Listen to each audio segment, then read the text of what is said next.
Mumbai Tug brought to you by Sunny's World. Pune's Pride Sunny's World, life in sunshine. Resort weddings, events, restaurants, adventure wellness. Sunny's World, perfect destination for every occasion. नमस्कार, मी अभिजित करंडे. मुंबई तकच्या चावडीवरती आपल्या सर्वांचं स्वागत आहे. संत तुकाराम महाराजांनी भोंदूगिरीवरती प्रहार करताना खूप छान ओळीत म्हटलं होतं की ऐसे कैसे झाले भोंदू, कर्म करोनी म्हणती साधू, अंगा लावून या राख, डोळे झाकूनी करती पाप. आता शेकडो वर्षांनंतर सुद्धा पुन्हा त्याच ओळी ठळकपणे लोकांच्या मनावरती बिंबवण्याची वेळ आली आहे का, हा प्रश्न पडतो. त्याचं कारण असं आहे की श्रद्धा आणि अंधश्रद्धा यामध्ये असलेली एक धूसर रेषा पार करून लोक मोठ्या प्रमाणावरती अंधश्रद्धेच्या जाळ्यामध्ये अडकलेले बघायला मिळतात. केवळ अशिक्षित लोकच नव्हे तर शिकलेले, अधिकारी पदावरती काम करणारे आणि त्यामध्ये दुर्दैवानं नेतृत्व करणारे लोकसुद्धा राज्याचे अशा पद्धतीच्या लोकांच्या जाळ्यामध्ये अडकलेले बघायला मिळतात. आणि त्यामुळे झालेलं नुकसान अशोक खरात प्रकरणामध्ये आपल्याला बघायला मिळालं की अनेक महिलांचं शोषणसुद्धा त्यामध्ये झालं. अलीकडे बाबाबुवांना अच्छे दिन आलेले आहेत, त्यामुळे कधी कुणाचा दरबार कुठे लागेल सांगता येत नाही. पण या सगळ्यामधून अध्यात्म ही एक वेगळी बाब आहे आणि अंधश्रद्धा लोकांच्या परची काढणं असेल किंवा त्यांचं भविष्य सांगणं असेल किंवा त्यांना नादी लावणं असेल, त्यांच्या वेगवेगळ्या प्रकारच्या ऑकल्ट विद्या करणं असेल, तर हे सगळे प्रकार काय आहेत, त्याचा खरंच फरक पडतो का, लोकांना हे समजून सांगण्यामध्ये आपण कमी पडतोय का, आपल्याकडे अंधश्रद्धा विरोधी कायदा आहे त्याचं आपण म्हणूयात की इम्प्लिमेंटेशन नीट होतंय की नाही होतंय. आणि या सगळ्याबद्दलची गेली अनेक वर्ष, 40-50 वर्ष या सगळ्या क्षेत्रामध्ये काम करत आहेत अखिल भारतीय अंधश्रद्धा निर्मूलन समितीचे संस्थापक आणि प्रमुख श्याम मानव सर आपल्यासोबत चावडीवरती आहेत. सर, आपलं खूप खूप स्वागत आहे. खरं तर म्हणजे अनेक लोकांना प्रश्न पडला की हे मानव सर ते उगाच बाबाबुवांच्या मागे का लागलेत, उगाच त्यांना का त्रास देत आहेत, आपले येतात भजन करतायत, लोक म्हणतात की ते त्या लोकांना आणि अंधश्रद्धांचा काय संबंध आहे. असं ज्या लोकांना वाटतं त्यांना खरंच अंधश्रद्धा काय हे माहीत नसतं. मी स्वतः अशा वातावरणामध्ये लहानाचा मोठा झालो की एका शेतकरी कुटुंबामध्ये जन्म घेतला, खेड्याशी संबंधित होतो. वडील एका बाजूनं विनोबांचे सेक्रेटरी राहिलेले आहेत, भूदान चळवळीमध्ये राहिलेले आहेत, सामयोगचे संपादक राहिलेले आहेत, पण दुसऱ्या बाजूनी संपूर्ण फॅमिली प्रचंड अंधश्रद्धा. ॲव्हरेज माणसं जशी अंधश्रद्धा असतात तेवढा पराकोटीचा मी अंधश्रद्धा लहानपणापासून होतो. म्हणजे कसं, म्हणजे कोणत्याच प्रकारची अशी अंधश्रद्धा नाही की ज्याची मला प्रचंड भीती वाटायची नाही. म्हणजे आमच्या घरामध्ये एक प्रथा होती खेड्यामध्ये की घरामधनं मोठ्या मुलांनी दिवा पेटवून तो मारुतीच्या मंदिरामध्ये रोज न्यायचा. माझ्या घरापासून जास्तीत जास्त मारुती मंदिर 200 मीटर पण नसेल, पण मी अख्ख्या गावाला वळसा घालून तो दिवा पेटवलेला घेऊन जायचो. कारण या 200 मीटरच्या अंतरामध्ये एक बाई राहायची आणि ती करणी करते आणि तिने डोळ्यांनी जरी आपल्याकडे पाहिलं तरी आपल्याला करणी होऊ शकेल या भीतीपोटी आम्ही तिथून जात नसू. बाहेर सू करायची नाही, कपडे वाळू घातलेले ते कुठे उडून जाता कामा नये, केस इकडे तिकडे टाकायचे नाही. सूची माती घेतली, केस मिळवले, कपड्याचा भाग मिळवला की त्याची जारण मारणाची बाहुली तयार करता येते. आणि या जारण मारणाच्या बाहुलीसोबत जसं वागलं जातं त्या पद्धतीनं तुमच्यावर परिणाम होतात. ती बाहुलीची मान तोडली तर तुमची मान पण तुटून पडते. आणि माझ्या घरची एक आत्या या पद्धतीनं मेली, याबद्दल आमची प्रचंड अंधश्रद्धा होती. मी 10व्या वर्गात असताना मला भूत लागलं, ते मांत्रिकांनी काढलं. मी अनेक बाबांचा भक्त होतो कारण मला स्वतःला सिद्धी प्राप्त करायच्या होत्या. आता विनोबांसारखा इतका जवळचा माणूस ज्यांच्या आश्रमामध्ये मी सातत्यानं जात असे, पर्सनल ओळख होती आणि हे सगळं असताना मला ते महान योगी वाटायचे, पण यांच्याकडे सिद्धी वगैरे आहे आणि ते आपल्याला देऊ शकतात असं नाही वाटायचे. त्यामुळे जो बाबा असेल त्या प्रत्येक बाबाच्या मागे लागणं, त्याच्याकडनं आपल्याला त्याला गुरु बनवणं, त्याच्यापासून सिद्धी प्राप्त करणं, या पद्धतीच्या प्रक्रियांमधला एक महत्त्वाचा मी भाग होतो. आणि माझे वडीलही त्याच पद्धतीचे होते आणि त्यामुळे अनेक बाबांना मी मोठं होताना जवळून पाहिलेलं आहे. वडील एक महत्त्वाची व्यक्ती असल्यामुळं सगळ्यात पहिले हे बाबा लोक माझ्या वडिलांना पकडायचे. त्यांना पकडलं की मोठमोठी माणसं जाळ्यामध्ये यायची, मोठमोठे राजकारणी त्यांच्या पदवी लोटांगण घालायला यायचे. आणि त्यामुळं मी काही बाबा अगदी शून्यापासून वाढताना पण पाहिलेले आहेत आणि त्यांचे अनेक उपद्व्याप लहानपणापासून पाहिलेले आहेत. या सगळ्या प्रकारच्या अंधश्रद्धांचा भाग असताना मी 19व्या वर्षी जयप्रकाश नारायणच्या तरुण शांती सेना या संघटनेमध्ये दाखल झालो आणि तिथून एका वेगळ्या वाटचालीला सुरुवात झाली. आचार्य दादा धर्माधिकारी यांनी कदाचित ती रॅशनॅलिटीची बीज आमच्यामध्ये रोवली. ते नेहमी म्हणायचे भाषणाच्या सुरुवातीला की मी म्हणतो म्हणून ऐकू नका, मार्क्स म्हणतो म्हणून ऐकू नका, आंबेडकर म्हणतात म्हणून ऐकू नका, गांधी म्हणतो म्हणून ऐकू नका. तुमच्या विवेक बुद्धीला जे पटतं तेच मान्य करा आणि स्वीकारा. कदाचित हा बेस असावा आणि तिथून थोडंसं रॅशनल थिंकिंग सुरू झालं. तुम्हाला किती वेळ लागला, म्हणजे तुम्ही जे आधी करत होतात त्याच्यापासून तुम्ही जेपींच्या चळवळीत आल्यानंतर? कमीत कमी 8 ते 10 वर्षांचा कालावधी. म्हणजे त्यानंतर मी इंग्रजीचा प्राध्यापक होतो, कॉलेजमध्ये शिकवत होतो. रुटीन अंधश्रद्धा जीवनामध्ये नव्हत्या, पण सगळ्या अंधश्रद्धांवरचा विश्वास कायम होता. पुढे मी तरुण भारतामध्ये 4 वर्षापर्यंत लिहित होतो, पण तरीही मी पत्रकार असताना सुद्धा मला 1980 सालापर्यंत, माझा जन्म 51 सालचा, इतक्या कालावधीपर्यंत या जगामध्ये मला एकही माणूस असा सापडला नाही की जो माझ्या प्रश्नांची उत्तरं देऊ शकेल. मला भूत लागलं ते नेमकं काय होतं, माझा तो अनुभव काय होता, याचं कोणीही स्पष्टीकरण देणारं मला सापडलं. काय झालं होतं त्यावेळेला? बेसिकली एका वैद्याने डिक्लेअर केलं. बस. म्हणजे परीक्षेच्या काळामध्ये मी जाऊ शकलो नाही पेपर द्यायला, थरथर शरीर कापत होतं. आणि आमच्या गावातल्या वैद्यांनी सांगितलं की याला बाहेरचं लागलेलं आहे. मग त्यांनी मंत्रतंत्र करण्याचा प्रयत्न केला, त्यातनं सुटका झाली नाही. मग त्यांनी डिक्लेअर केलं की याला भूत लागला. म्हणजे तुमची एन्झायटीला भूत? हे आता नंतरचं स्पष्टीकरण झालं. हां, अच्छा. पण त्यावेळेस मला वाटायचं मला खरंच भूत लागलेलं आहे. आणि मग जेव्हा एका आमच्या यवतमाळ जिल्ह्यातल्या लाडखेड गावातला एक अतिशय प्रसिद्ध मांत्रिक भूत होता, भूत उतारणारा बाबा होता, त्याच्या अंगात नागोबा यायचा, त्यांनी मग माझं भूत काढलं. आता ही वास्तविकता जीवनामध्ये मी अनुभवलेली असल्यामुळं आणि त्या प्रश्नाचं रॅशनल उत्तर कोणाकडनंच कधी मिळत नव्हतं. म्हणजे 80 सालापर्यंत मिळालं नाही.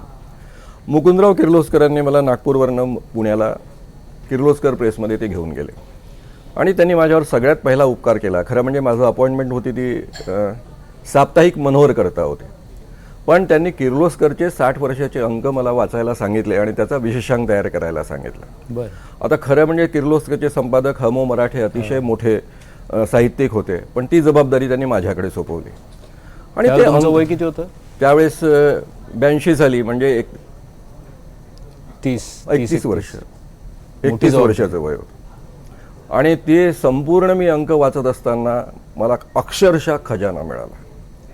म्हणजे ज्या डॉक्टर अब्राहम कोरांना मी निकालात काढलं होतं, कारण मी 75 साली इमर्जन्सीमध्ये जेलमध्ये होतो आणि जेलमध्ये मी एक बातमी वाचली, कारण ते नागपूरमध्ये आले होते, त्यांचा दौरा होता. आणि बातमी अशी होती की there is no God, there is no ghost. तर माझी पहिली प्रतिक्रिया होती, ज्याला देवच कळत नाही त्याला घोस्ट काय कळणार आहे. मी निकालात काढलं होतं अब्राहम कोरांना. 80 साली मला तो लेख वाचायला मिळाला की ज्याच्यामध्ये अब्राहम कोरांच्या विषयी बरंच काही लिहिलेलं होतं. आणि ज्या ग्रस्तांनी लिहिलं ते डॉक्टर CG पांडे, सायकोलॉजीचे नागपूर विद्यापीठाचे हेड, ते माझे चांगले मित्र 4 वर्षांपासून. मी युनिव्हर्सिटीचा कॉलम चालवत असल्यामुळं मला ते खूप माहिती पुरवायचे. आम्ही एका VCला पण घालवलं होतं नागपूर विद्यापीठातनं.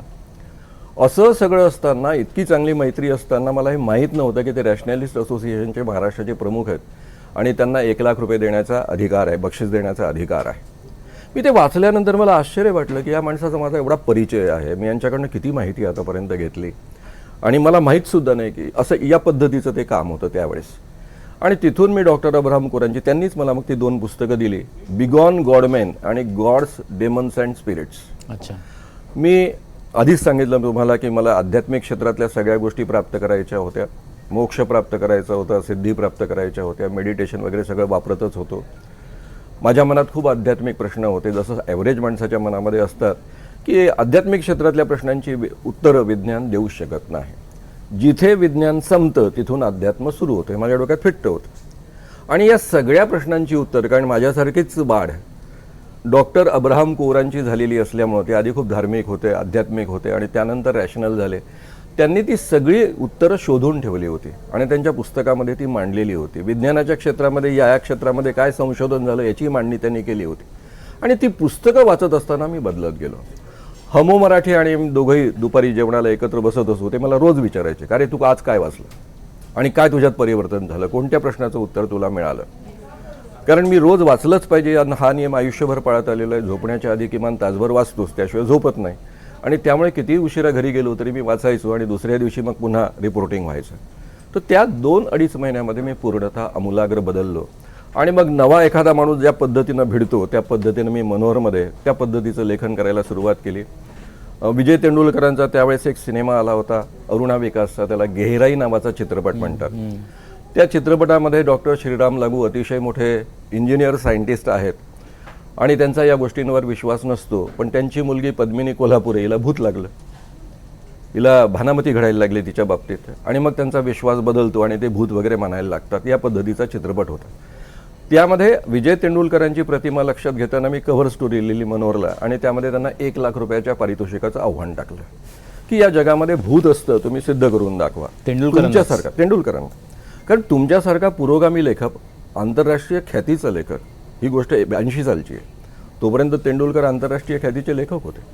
तुमच्यासारखा आंतरराष्ट्रीय ख्यातीचा लेखक या पद्धतीची स्टोरी लिहितो की एका रॅशनल माणसाचा पराभव होतो आणि भूत खसतं, तर जगात भूत असतं हे सिद्ध करून दाखवा. अशा पद्धतीनं मग मी अतिशय ॲग्रेसिव्हली लेखनाला सुरुवात केली. ज्यावेळेस मी पुन्हा माझं तेंडुलकरांचा रिस्पॉन्स काय होता ते ऐकायला आवडेल आम्हाला. बेसिकली असं झालं की मला असं वाटलं, कारण कव्हर स्टोरी होती, 8-9 पानाची कव्हर स्टोरी होती आणि त्यामध्ये तेंडुलकरांबद्दल फारच आक्रमक भाषेमध्ये मी लिहिलं होतं. अरुणा विकासला तेवढं झोडपलं नव्हतं जेवढं तेंडुलकरांना झोडपलं होतं. कारण शेवटी राग त्यांच्यावर अधिकच असणार आहे, कारण त्यांच्याबद्दलची प्रतिमा जी मनामध्ये होती. मला असं वाटलं आता आपले संबंध बिघडले. त्यांचे आणि माझे संबंध चांगले होते, कारण मीही नाटकाचा कॉलम लिहित असे, परीक्षणं लिहित असे आणि त्यानिमित्तानेही भेट होत असे आणि ते आमच्या किर्लोस्कर प्रेसचे अतिशय जवळचे होते. एका नाटकाच्या प्रीमियरमध्ये आम्ही दोघेही भेटलो. मी त्यांच्या एक सीट सोडून बाजूलाच बसलो होतो, पण मी काही ओळख दाखवत नव्हतो. म्हटलं ते माझ्यावर फार चिडले असतील आणि काहीतरी करतील. इंटरव्हल झाला, ते माझ्याजवळ आले, छानपैकी खांद्यावर हात ठेवला. अरे काय झालं, ओळख पण नाही दाखवत. म्हटलं नाही, मी एवढं तुमच्याबद्दल लिहिलं. अरे तू तुझं काम केलं, मी माझं काम करतोय. आपली मैत्रीमध्ये काय खंड पडण्याचं कारण आहे. आणि मग आम्ही दोघंही आतमध्ये विंगेमध्ये सगळ्यांना भेटायला गेलो. तर अशा पद्धतीचे ते होते, त्यामुळे त्यांचा काही मुद्दाच नाही. पुढे आमची मैत्री कायम राहिली तशी. पण या पद्धतीचं मग ॲग्रेसिव्ह लेखन माझं सुरू झालं या क्षेत्राविषयी. जेव्हा मी मनोहर सोडून मी पुन्हा तरुण भारतात परत आलो. आधी मी तरुण भारतमध्ये लिहायचं. नागपूर तरुण भारतातच लिहायचो मी. तो RSSचं मुखपत्र आहे. त्यावेळेस पुण्याचा तरुण भारत सुरू होतं, पण नंतर ते पुढे बंद पडलं. मी नागपूरमध्ये पुन्हा परत गेलो, पण तोपर्यंत माझ्या एकूणच विचारांमध्ये इतकं परिवर्तन झालं होतं की तरुण भारत मला सहन करणं शक्य नव्हतं. आणि मी ज्या साप्ताहिकाकरता माझी अपॉइंटमेंट होती त्याचा दिवाळी अंक काढला आणि त्या दिवाळी अंकाचा खप तर खूप झाला प्रचंड. तो आमच्या डायरेक्टर बोर्डापर्यंत पोचलाच नव्हता. डायरेक्टर बोर्डामधल्या एका मोठ्या व्यक्तीच्या मुलीचा एक इंटरव्ह्यू होता. ती पोरगी सायकोलॉजीमध्ये PhD करत होती. तर मी प्रश्न तिला विचारला होता. शेकडो मुलामुलींचे इंटरव्ह्यूज होते त्या दिवाळी अंकात. मी तिला प्रश्न विचारला होता की तू लग्न करशील तर कसं करशील. ती म्हणे आवडेल त्या मुलासोबत करील. मी म्हटलं तू वेगळ्या जातीचा असला तर मग चालेल, त्यात काय हरकत आहे. वेगळ्या धर्माचा असला तर मग चालेल ना, मी माणूस म्हणून तर चांगला असेल तर त्याच्यासोबत लग्न करेल. तो अंक तिच्या मैत्रिणींनी तिला दाखवला. म्हणजे हा अंक इतका खपला होता की तो छापण्याच्या आधीच पोरं उचलून नेत होते. त्यामुळे तो डायरेक्टर बोर्डापर्यंत पोचला नव्हता, आमच्या संपादकांपर्यंत पोचला नव्हता, बाकीच्या लोकांपर्यंत. त्या मुलीने मोठ्या कौतुकाने आपल्या वडिलांना तो अंक दाखवला. वडिलांनी ते वाचलं आणि रात्री 10:30 वाजता सगळ्यांना फोनाफोनी सुरू केली. दुसऱ्या दिवशी मीटिंग ठरली नरकेसरी प्रकाशनाच्या डायरेक्टर बोर्डाची आणि त्यांनी आग्रह धरला की या माणसाला काढून टाका.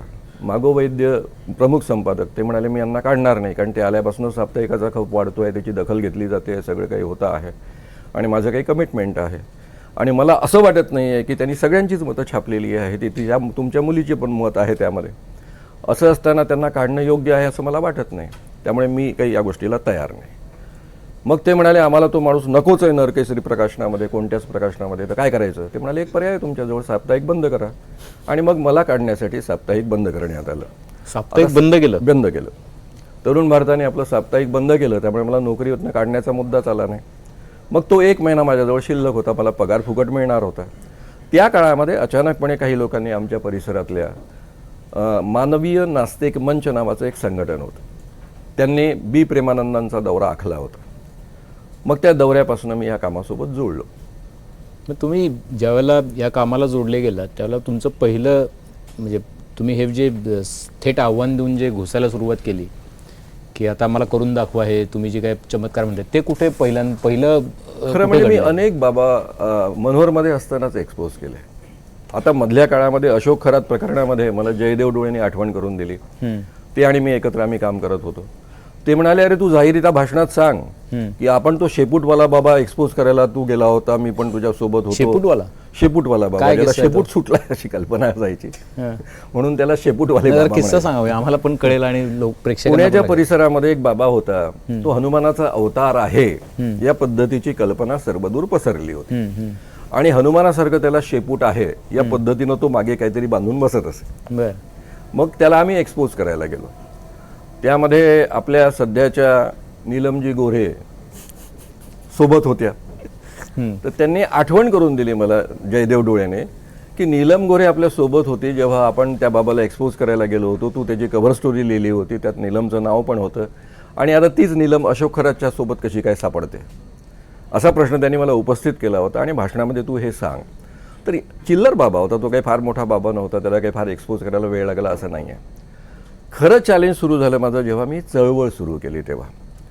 मग डिसेंबर 2082 मी आता नोकरीत जाणं नाही, शक्य नाही, कारण माझ्या डोक्याने पक्कं घेतलं की आपण कुठेही नोकरीमध्ये पत्रकारितेच्या टिकू शकत नाही. कारण मी आयुष्यामध्ये एक ठरवलं होतं की मला जे मान्य आहे तेच मी लिहीन, मला सांगितलेलं मी लिहिणार नाही. पहिली अट ही आपले वैचारिक सगळं टोकदारपणा. एका ठिकाणी तरुण भारतामध्ये माणसं शेवटपर्यंत पाठीशी उभी राहिली तर त्या ठिकाणी आपलं विचारांशी जमलं नाही. जिथे विचारांशी अतिशय उत्तम पद्धतीनं जमत होतं त्या ठिकाणी मुकुंदरावांच्या ऐवजी शांताबाई किर्लोस्कर संपादक झाल्यानंतर त्यांचं आपल्याशी पटलं नाही म्हणून आपण ते सोडून दिलं. त्यामुळे आपण पत्रकारितेच्या नोकरीमध्ये टिकू शकत नाही. आणि म्हणून मग मी हा चळवळ चालवण्याचा निर्णय घेतला. कारण मी आधीपासून चळवळीत होतोच. जयप्रकाश नारायणांच्या चळवळीमध्ये होतो. त्यानंतर नागपूरमध्ये आम्ही हुंडा विरोधी आघाडी रुपाताईंच्या नेतृत्वाखाली चालवायचो. मी अनेक चळवळींचा भाग राहिलेलो आहे. म्हणजे पत्रकार कमी आणि चळवळ्या जास्त या पद्धतीनं मी काम करत आलेलो आहे. आणि त्यामुळे स्वाभाविकच आपण काहीतरी एखादी चळवळ चालवणार तर माझ्यासाठी सगळ्यात महत्त्वाचं काम कोणतं, तर मी स्वतः प्रचंड अंधश्रद्धा असल्यामुळं आणि माझ्यासारखा माणूस ज्याला जयप्रकाश नारायणांचा सहवास लाभलेला आहे, विनोबा भावेंचा सहवास लाभलेला आहे, दादा धर्माधिकारींचा सहवास लाभला आहे, बाबा आमटे असतील, राम शेवाळकर असतील, नरहर कुरुंदकर असतील, असल्या माणसांचा सहवास लाभलेला आहे. तोही माणूस जर एवढा अंधश्रद्धा असू शकतो, देशभर हिंडतो आहे, वेगवेगळ्या विषयांवर मी भाषणं देतो आहे, आणि त्या परिस्थितीमध्ये मला साधं या जगामध्ये चमत्कार नसतात असं सांगणारं कोणी भेटत नाही. या जगामध्ये आध्यात्मिक क्षेत्रामधल्या प्रश्नांची उत्तरं ऑलरेडी विज्ञानाने शोधलेली आहेत याची माहिती नाही. या जगात भूत नसतं याच्या आधारावर एक सायकेट्रिक डिपार्टमेंट पूर्ण काम करतं आणि त्याच्या आधारावर संपूर्ण ती उपचार पद्धती निर्माण झालेली आहे याची कल्पना नाही. हे सगळं जे अज्ञान आहे ते अज्ञान किमान सामान्य माणसामध्ये शिल्लक राहू नये आणि त्याकरता आपण लोकांच्या अंधश्रद्धा दूर करण्याचं काम केलं पाहिजे असं मी ठरवलं. आता त्यावेळेस माझ्या सगळ्या मित्रांनी मला कडाडून विरोध केला. कारण त्या सगळ्यांचं असं म्हणणं होतं की हे भिंतीवर डोकं आपटणं आहे, बाकी यातनं काही निष्पन्न होणार नाही. मी तुम्हाला आधीच सांगितलं आमचे CJ पांडे जे नागपूर विद्यापीठ सगळ्यात मोठं विद्यापीठ भारतातलं, त्या विद्यापीठाचे सायकोलॉजीचे हेड होते आणि ते महाराष्ट्रातले रॅशनलिस्ट असोसिएशनचे प्रमुख आहेत हे सुद्धा आम्हाला कोणाला माहीत नव्हतं. मी पत्रकार असून, एवढं सगळं लिहित असून, चळवळीत असून, ते मित्र असून, म्हणजे या पद्धतीचं ते काम होतं. आता आपल्याला चळवळ उभारायची आहे तर मी अतिशय मोठ्या चळवळीचा भाग राहिलो आहे. जयप्रकाश नारायणांची सगळ्यात मोठी चळवळ त्यातला एक भाग राहिलेलो आहे मी. आणि त्यामुळे मी असं ठरवलं की आपण ही चळवळ चालवताना जास्तीत जास्त लोकांचा सहभाग होईल या पद्धतीनं चळवळ चालवली पाहिजे. आणि त्याचं उत्तर मला थोडंसं ही चळवळ निर्माण करण्याच्या आधी मिळालं. माझं एक अंधश्रद्धा निर्मूलन या विषयावरचं भाषण झालं. आमच्या इथले एक अतिशय प्रसिद्ध साहित्यिक ते आले, त्यांनी माझी पाठ थोपटली आणि ते म्हणाले मी तुझ्या भाषणांचा मी नेहमीचा चाहता आहे, लेखनाचा चाहता आहे, तुला माहीत आहे, पण आज तू फार मोठं काम करतो आहेस. म्हणजे अजून मी चळवळ सुरू करायची होती, फक्त या विषयावरचं भाषण होतं. तू अगदी गाडगेबाबासारखाच काम करतो. आणि मला त्यावेळेस त्या गोष्टीचा राग आला. मला खूप बाबा माहीत होते पण गाडगेबाबांविषयी फारशी माहिती नव्हती. आणि मग त्यांनी मला सांगायला सुरुवात केली की गाडगेबाबा तुझ्यासारखं काम कसे करायचे, गाडगेबाबांनी कशा पद्धतीनं लोकांच्या अंधश्रद्धा दूर केल्या, मी त्यातला कसा भाग राहिलेलो आहे. हे सगळं ते मला सांगायला लागल्यानंतर मला खऱ्या अर्थानं लक्षात आलं. आणि मग मी गाडगेबाबांचं प्रबोधनकार ठाकरेंनी लिहिलेलं चरित्र वाचलं, त्यानंतर गोनी दांडेकरांचं वाचलं. हे सगळं चळवळ सुरू करण्याच्या आधीच आहे. आणि डोक्यामध्ये एक आकार घ्यायला लागली दिशा की आपल्याला चळवळ कशा पद्धतीनं चालवली पाहिजे. बी प्रेमानंदांचा दौरा मी विदर्भातला 10 कार्यक्रमांचा करत असताना भाषण मी द्यायचो, इंग्रजीमध्ये ते बोलायचे, चमत्कार करायचे आणि 2 ठिकाणी मार खाताना त्यांना मला वाचवावं लागलं. आणि ते केवळ मी असल्यामुळे त्यांना वाचवू शकलो, कारण मुलं मुली सगळे त्या परिसरातले सगळे लोक विदर्भातले माझ्यावर तेवढं प्रेम करायचे. मग माझ्या लक्षात आलं की या पद्धतीची मांडणी करणं योग्य नाही. त्यावेळेस त्यांना ज्या पद्धतीनं त्या सगळ्या सभा झाल्या मोठाल्या तर ते मला प्रेमानंद म्हणाले, मी आता गुजरातमध्ये चाललो आहे, गुजरातमध्ये 48 कार्यक्रमांचा दौरा आहे, तू सोबत ये. मी म्हटलं मी एक अट टाकतो आहे. कसं असायचं ते म्हणजे ते मुळामध्ये तो दौरा असा असायचा, ते पूर्ण देशभर या पद्धतीने हिंडायचे. नाही, तुम्ही म्हणालात की ते कार्यक्रमामध्ये चमत्कार दाखवणं वगैरे हो, तेच सांगतोय मी. ते संपूर्ण कार्यक्रमभर बाबा मांत्रिक लोक कशा पद्धतीचे चमत्कार करतात असं सांगायचे, दाखवायचे, करून दाखवायचे, ते एक्सपोज करायचे आणि त्याच्यासोबत स्वतःचे काही विचार इंग्रजीमध्ये मांडायचे. त्याचं भाषांतर मग मराठीमध्ये त्या कार्यक्रमांमध्ये मी करायचो. तर एका पांढऱ्या कागदावर ते ओम क्रिएट करायचे. तो ओम क्रिएट झाल्यानंतर त्याला समजावून सांगायचे, कारण त्या ओमला अशी इकडे उदबत्ती लावली की तेवढा ओम त्या ठिकाणी क्रिएट व्हायचा, जे केमिकल लावलेलं असायचं. मग ते केमिकल कोणतं आहे वगैरे समजावून सांगायचे आणि सांगताना सांगायचे की हा बीजमंत्र आहे, हे स्त्रीलिंग आहे, हे पुरुषलिंग आहे आणि हा बीजमंत्र ओम आहे. आता लोकांना ओम म्हणजे खूप पवित्र वाटतं, ते सांगतात ते 100% खरं, पण लोकांना वाटतं ओम अतिशय पवित्र आहे आणि त्यामध्ये हे लिंग वगैरे आणतात स्त्री पुरुषांचं. म्हणजे काय, याच्यातनं ते मारामारीचे प्रसंग निर्माण झाले होते. मंदिरामध्ये भरपूर प्रचंड संपत्ती असते, ती सगळी मंदिरामधली संपत्ती आपण काढली पाहिजे आणि ती सगळी सामान्य गरीब लोकांमध्ये वाटली पाहिजे, या पद्धतीचं ते बोलायचे. माझ्या असं लक्षात आलं की हे या पद्धतीनं बोलणं योग्य नाही. म्हणून मी त्यांना अट टाकली की मी गुजरात दौऱ्यामध्ये तुमच्यासोबत येतो, पण भाषण मी देईन, हिंदीमध्ये मी बोलेन, तुम्ही फक्त चमत्कार करायचे. हे मान्य असेल तर मी येतो, पूर्ण दौऱ्यामध्ये सोबत येतो, कारण मी फुल टाईम तर काढून ठेवलेलाच आहे. त्यांनी ते मान्य केलं. आमचा तो दौरा अतिशय सुंदररित्या हिट झाला. एकही ठिकाणी मारामारीचा प्रसंग नाही, काही नाही. उलट त्या दौऱ्यामध्ये आम्ही 10-1 बाबा तरी एक्सपोज केले जाहीररित्या दौरा करत असतानाच, आणि तरी लोकांचे रिॲक्शन नाही. आणि मग माझ्या डोक्यामध्ये फिट झालं की आपल्याला जे काम करायचं ते गाडगे महाराज तुकडोजी महाराज या पद्धतीनं काम करायचं आहे. मला वाटतं हे केवळ महाराष्ट्रातल्याच माणसाला सुचू शकतं, कारण संत तुकारामांपासून, ज्ञानेश्वरांपासून, नामदेवांपासून जी चळवळ चालत आलेली आहे, मग मी त्या अँगलनीच या सगळ्या गोष्टींचा अभ्यास करायला लागलो, विचार करायला लागलो की या चळवळीने अतिशय मोठ्या प्रमाणावर लोकांच्या अंधश्रद्धा दूर केलेल्या आहेत आणि या पद्धतीनं आपण लोकांच्या अंधश्रद्धा दूर केल्या पाहिजे. दुसरा माझा अँथ्रोपॉलॉजीचा अतिशय सुंदर अभ्यास होता. सर्वसामान्यतः हे जे मत मांडलं जातं की सगळ्या अंधश्रद्धांचं मूळ हे प्रामुख्यानं काय आहे की देव आणि धर्म आहे, आणि मला हे माहीत होतं की दादांत खोटं आहे. इलॉजिकल थिंकिंग आधी निर्माण होतं. जसं संस्कृती कल्चरमध्ये ती प्रवाही असते, नदीसारखी प्रवाही असते. एखादी कल्पना माणूस त्याच्या शोधबुद्धीनं स्वीकारतो. जसं उदाहरणार्थ त्यांनी देवाची कल्पना आधी सूर्याला बाबत स्वीकारली, कारण सूर्य त्याच्या जीवनामध्ये जीवनदाता होता. सूर्याशिवाय त्याच्या जीवनाला अस्तित्व नव्हतं. रात्रीच्या अंधारामध्ये त्याचं जीवन धोक्यामध्ये यायचं. अशा वेळी ज्यावेळेस त्याला कळायला लागलं की सूर्य आपण पूजा केली काय न केली काय तरी वेळेच्या वेळी उगवतो, हे ज्ञान त्याला प्राप्त झाल्यानंतर त्यांनी सूर्य सोडून दिला. त्यानंतर त्यांनी अग्नी त्याच्यासाठी पूजा ठरलं, कारण अग्नीमुळे त्याचं जीवन अतिशय सुसह्य झालं होतं, सुरक्षित झालेलं होतं. पुढे जेव्हा अग्नी त्याच्या कंट्रोलमध्ये आला तेव्हा त्यांनी अग्निदेवाला सोडून दिलं. त्यानंतर त्यांनी वरुणाला देव बनवलं, पर्जन्याला देव बनवलं, आणि जेव्हा त्याला नेचर अधिक चांगल्या पद्धतीनं कळायला लागलं तेव्हा त्यांनी माणसासारखा देव निर्माण केला. तर ही सगळी जी प्रोसेस आहे ती अँथ्रोपॉलॉजीच्या अभ्यासामध्ये आपल्याला चांगल्या पद्धतीनं कळते. त्यामुळे कल्चरमध्ये नेहमी प्रकाश आला की अंधार निघून जातो, या पद्धतीनं अज्ञान निघून जातं. पुढे हे अज्ञान आपण पक्क पकडून ठेवलं धर्माच्या आधारावर, शब्दप्रामाण्याच्या आधारावर. त्याचं रूपांतर अंधश्रद्धेमध्ये झालं. पूर्वी अंधश्रद्धा नव्हत्या, ते अज्ञान होतं. आजही आपल्या जीवनामध्ये अनेक गोष्टींचं अज्ञान असतं, मानवी जीवनामध्येही प्रचंड मोठं अज्ञान असतं, पण ती अंधश्रद्धा नाही आहे. त्या प्रश्नाचं उत्तर आपल्याला जेव्हा मिळेल तेव्हा आपण ते सहजतेनं स्वीकारू. अंधश्रद्धा केव्हा निर्माण होते, जेव्हा तुमचं इलॉजिकल थिंकिंग असतं आणि तुमच्यासमोर आलेलं सत्यसुद्धा तुम्ही स्वीकारत नाही. धर्मांनी सगळ्याच आपल्याला शब्दप्रामाण्य जसंच्या तसं माना हे शिकवलेलं आहे, आणि त्यामुळे दुसरं सत्य आपल्या पुढ्यात उभं राहिलं तरी आपण ते स्वीकारत नाही, पहिलंच पकडून बसतो. ही जी प्रोसेस आहे ती धर्मांच्या उदयानंतर बंद झाली. म्हणजे आपलं भांडण फक्त या शब्दप्रामाण्याशी आहे, देवाशी नाही, धर्माशी नाही. धर्मामध्ये खूप चांगल्या गोष्टी आहेत, ज्या काही या पद्धतीच्या गोष्टी आहेत त्याच पद्धतीनं दुसऱ्या खूप चांगल्या गोष्टी आहेत, आणि देवाच्या कल्पनेबद्दल बोलण्याची गरजच नाही, कारण माणूस देवाची कल्पना सातत्यानं बदलवत आलेला आहे.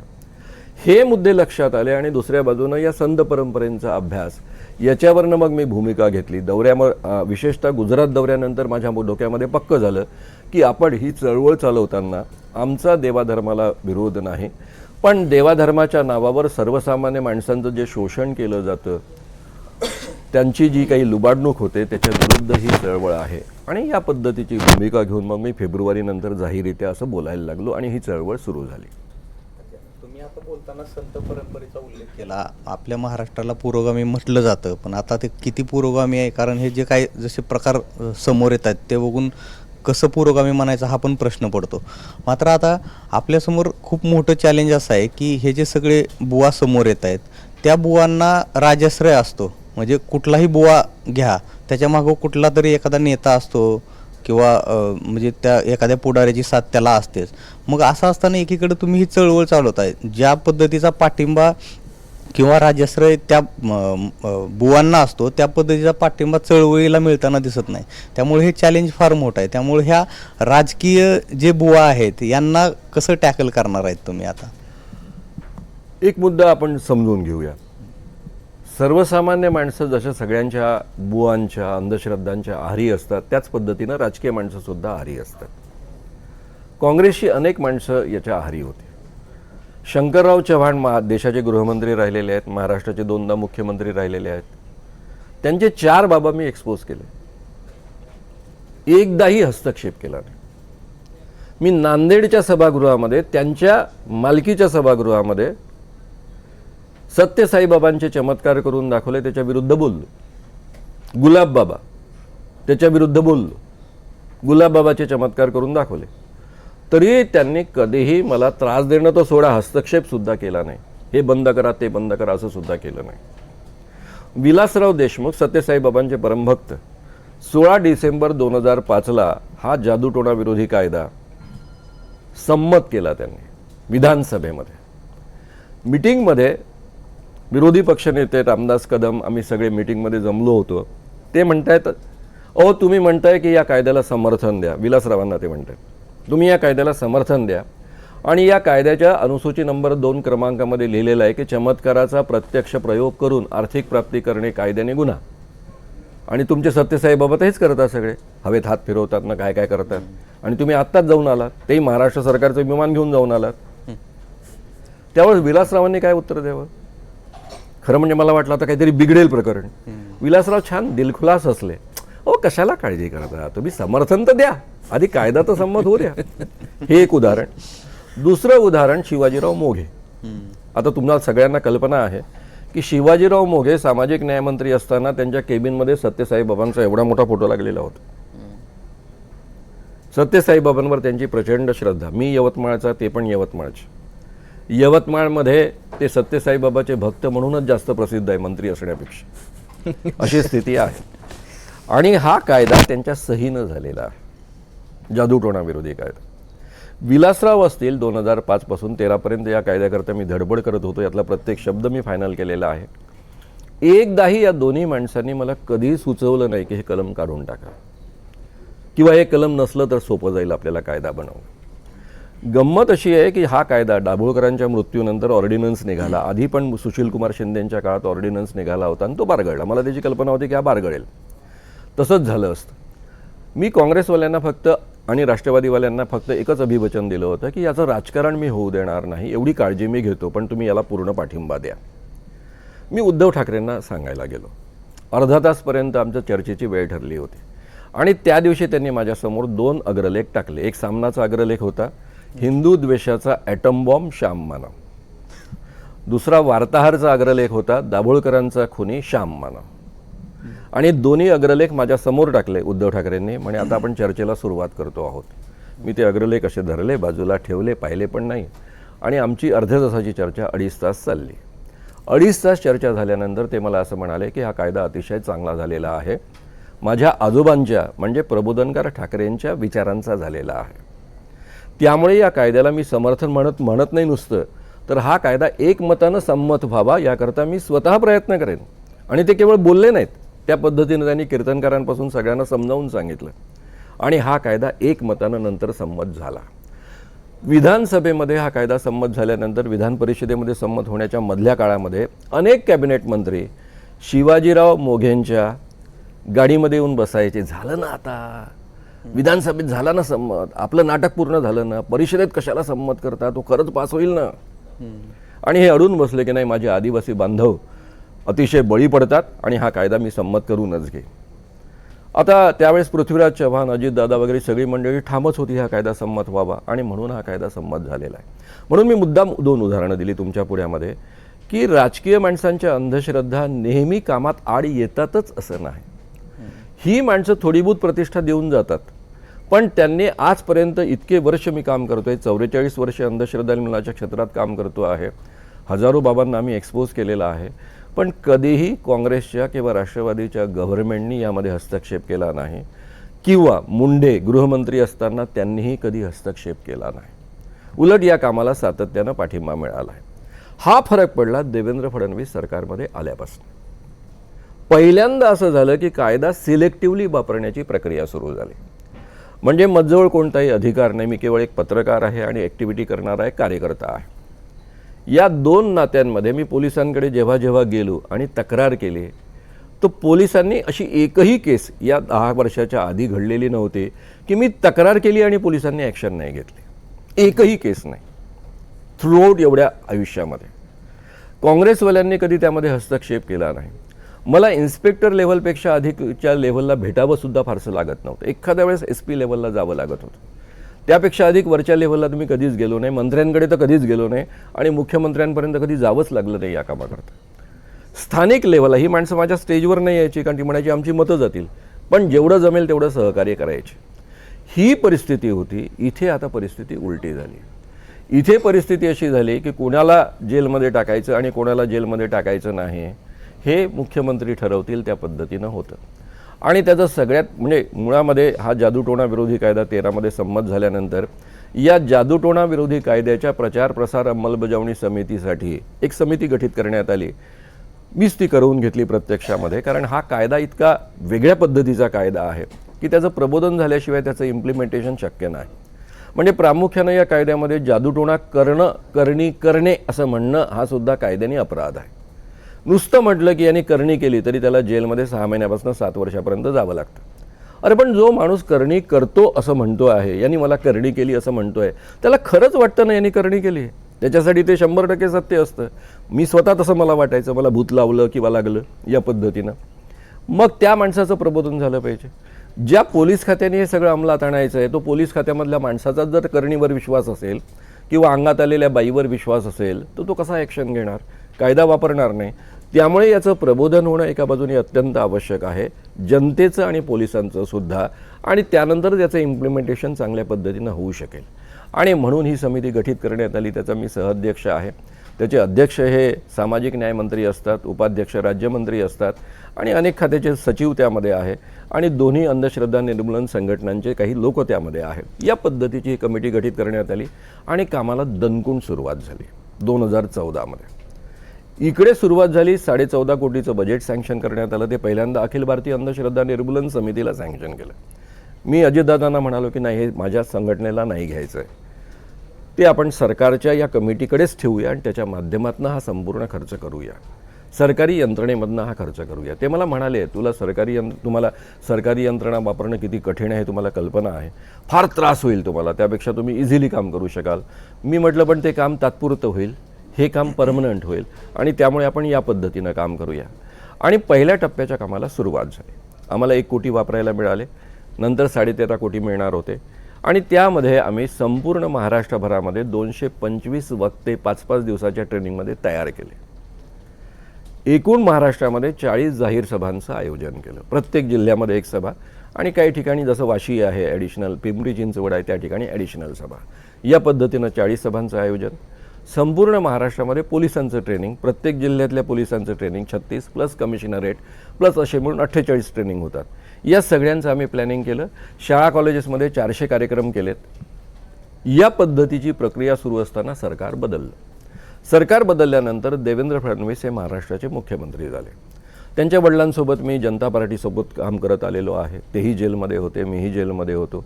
सुटल्यानंतर आम्ही जनता पार्टी गठीत केली. त्या जनता पार्टीची आम्ही निवडणुका लढल्या. त्या काळामध्ये मी चांगलं बोलायला लागलेलो होतो, त्यामुळे त्यांचा माझा चांगला संबंध होता. पुढे मी नागपूरमध्ये MA फायनल करण्यासाठी आलो. त्यावेळेस आमची आणखी घसट वाढली आणि ते मला दोस्त म्हणून ट्रीट करत असत. तर आपल्या मित्राचा मुलगा महाराष्ट्राचा मुख्यमंत्री झालेला आहे आणि 2005 पासून कायद्यामध्ये त्यांच्यासोबत सारखं बोलणं व्हायचंच. त्यामुळे मला तो उलट खूप चांगलं वाटलं की आपल्याला अतिशय चांगल्या पद्धतीनं काम करता येईल. आणि तरीही मी आणि उमेश बाबू चौबे जे गंगाधरराव फडणवीसांचे अतिशय जवळचे मित्र होते, दोघेही कॉर्पोरेटर होते आणि दोघंही एका स्कूटरवर हिंडायचे. आम्ही त्यांना भेटायला गेलो, 3 जण होतो आम्ही. आणि त्यांना विचारलं मी की तुम्ही आता BJPचे मुख्यमंत्री आहात, मला माहीत आहे तुमचा कायद्याला पाठिंबा आहे, पण BJPचे मुख्यमंत्री म्हणून तुम्हाला हे जमेल काय, हे काम करणं कंटिन्यू करणं जमेल काय? त्यावेळेस ते म्हणाले की तुम्ही निशंक राहा, मनात किंतु परंतु ठेवू नका, आपण उत्तम पद्धतीनं हे काम करू, कंटिन्यू करू. मी तुम्हाला 13.5 कोटी आता देत नाही, पण 10 कोटी देतो. म्हणजे आता 4 महिने उरलेले आहेत, डिसेंबरमध्ये आम्ही बोलतोय, 4 महिन्यात आम्ही 10 कोटी खर्चच करू शकत नाही, 2च कोटी खर्च करू शकू. जास्तीत जास्त तुम्ही आम्हाला देऊन ठेवा हा पैसा, कारण पुढच्या वर्षीमध्ये ते आपल्याला वळते करून घेता येतील. एवढं सगळं बोलणं झालं. ते मला हे पण म्हणाले की अर्थमंत्री सुधीर मुनगंटीवार यांना भेटून घ्या. मुनगंटीवार आणि मी दोघांनी आम्ही जर्नलिझम एकत्र केलेलं आहे, चांगले मित्र आहेत. मग ते म्हणाले अरे काय प्रश्नच काय येतो, जेव्हा स्वतः म्हणतायत मुख्यमंत्री तर मी आहेच तुमच्यासोबत. आणि त्यानंतर माझं काम पूर्ण ठप्प झालं. स्वतः गृहमंत्री असताना त्यांच्या कार्यकाळामध्ये, देवेंद्र फडणवीसांच्या काळामध्ये पोलिसांचे 40 ट्रेनिंग झालेले आहेत, 22 जाहीर कार्यक्रम झालेले आहेत, 400 शाळा कॉलेजेसमधले कार्यक्रम झालेले आहेत. हे सगळं मागच्या सरकारने ठरवलेल्या निर्णयानुसार. पण पुढच्या गोष्टीकरता मी 3 वर्ष त्यांच्या ऑफिसमध्ये खेटे घालत होतो.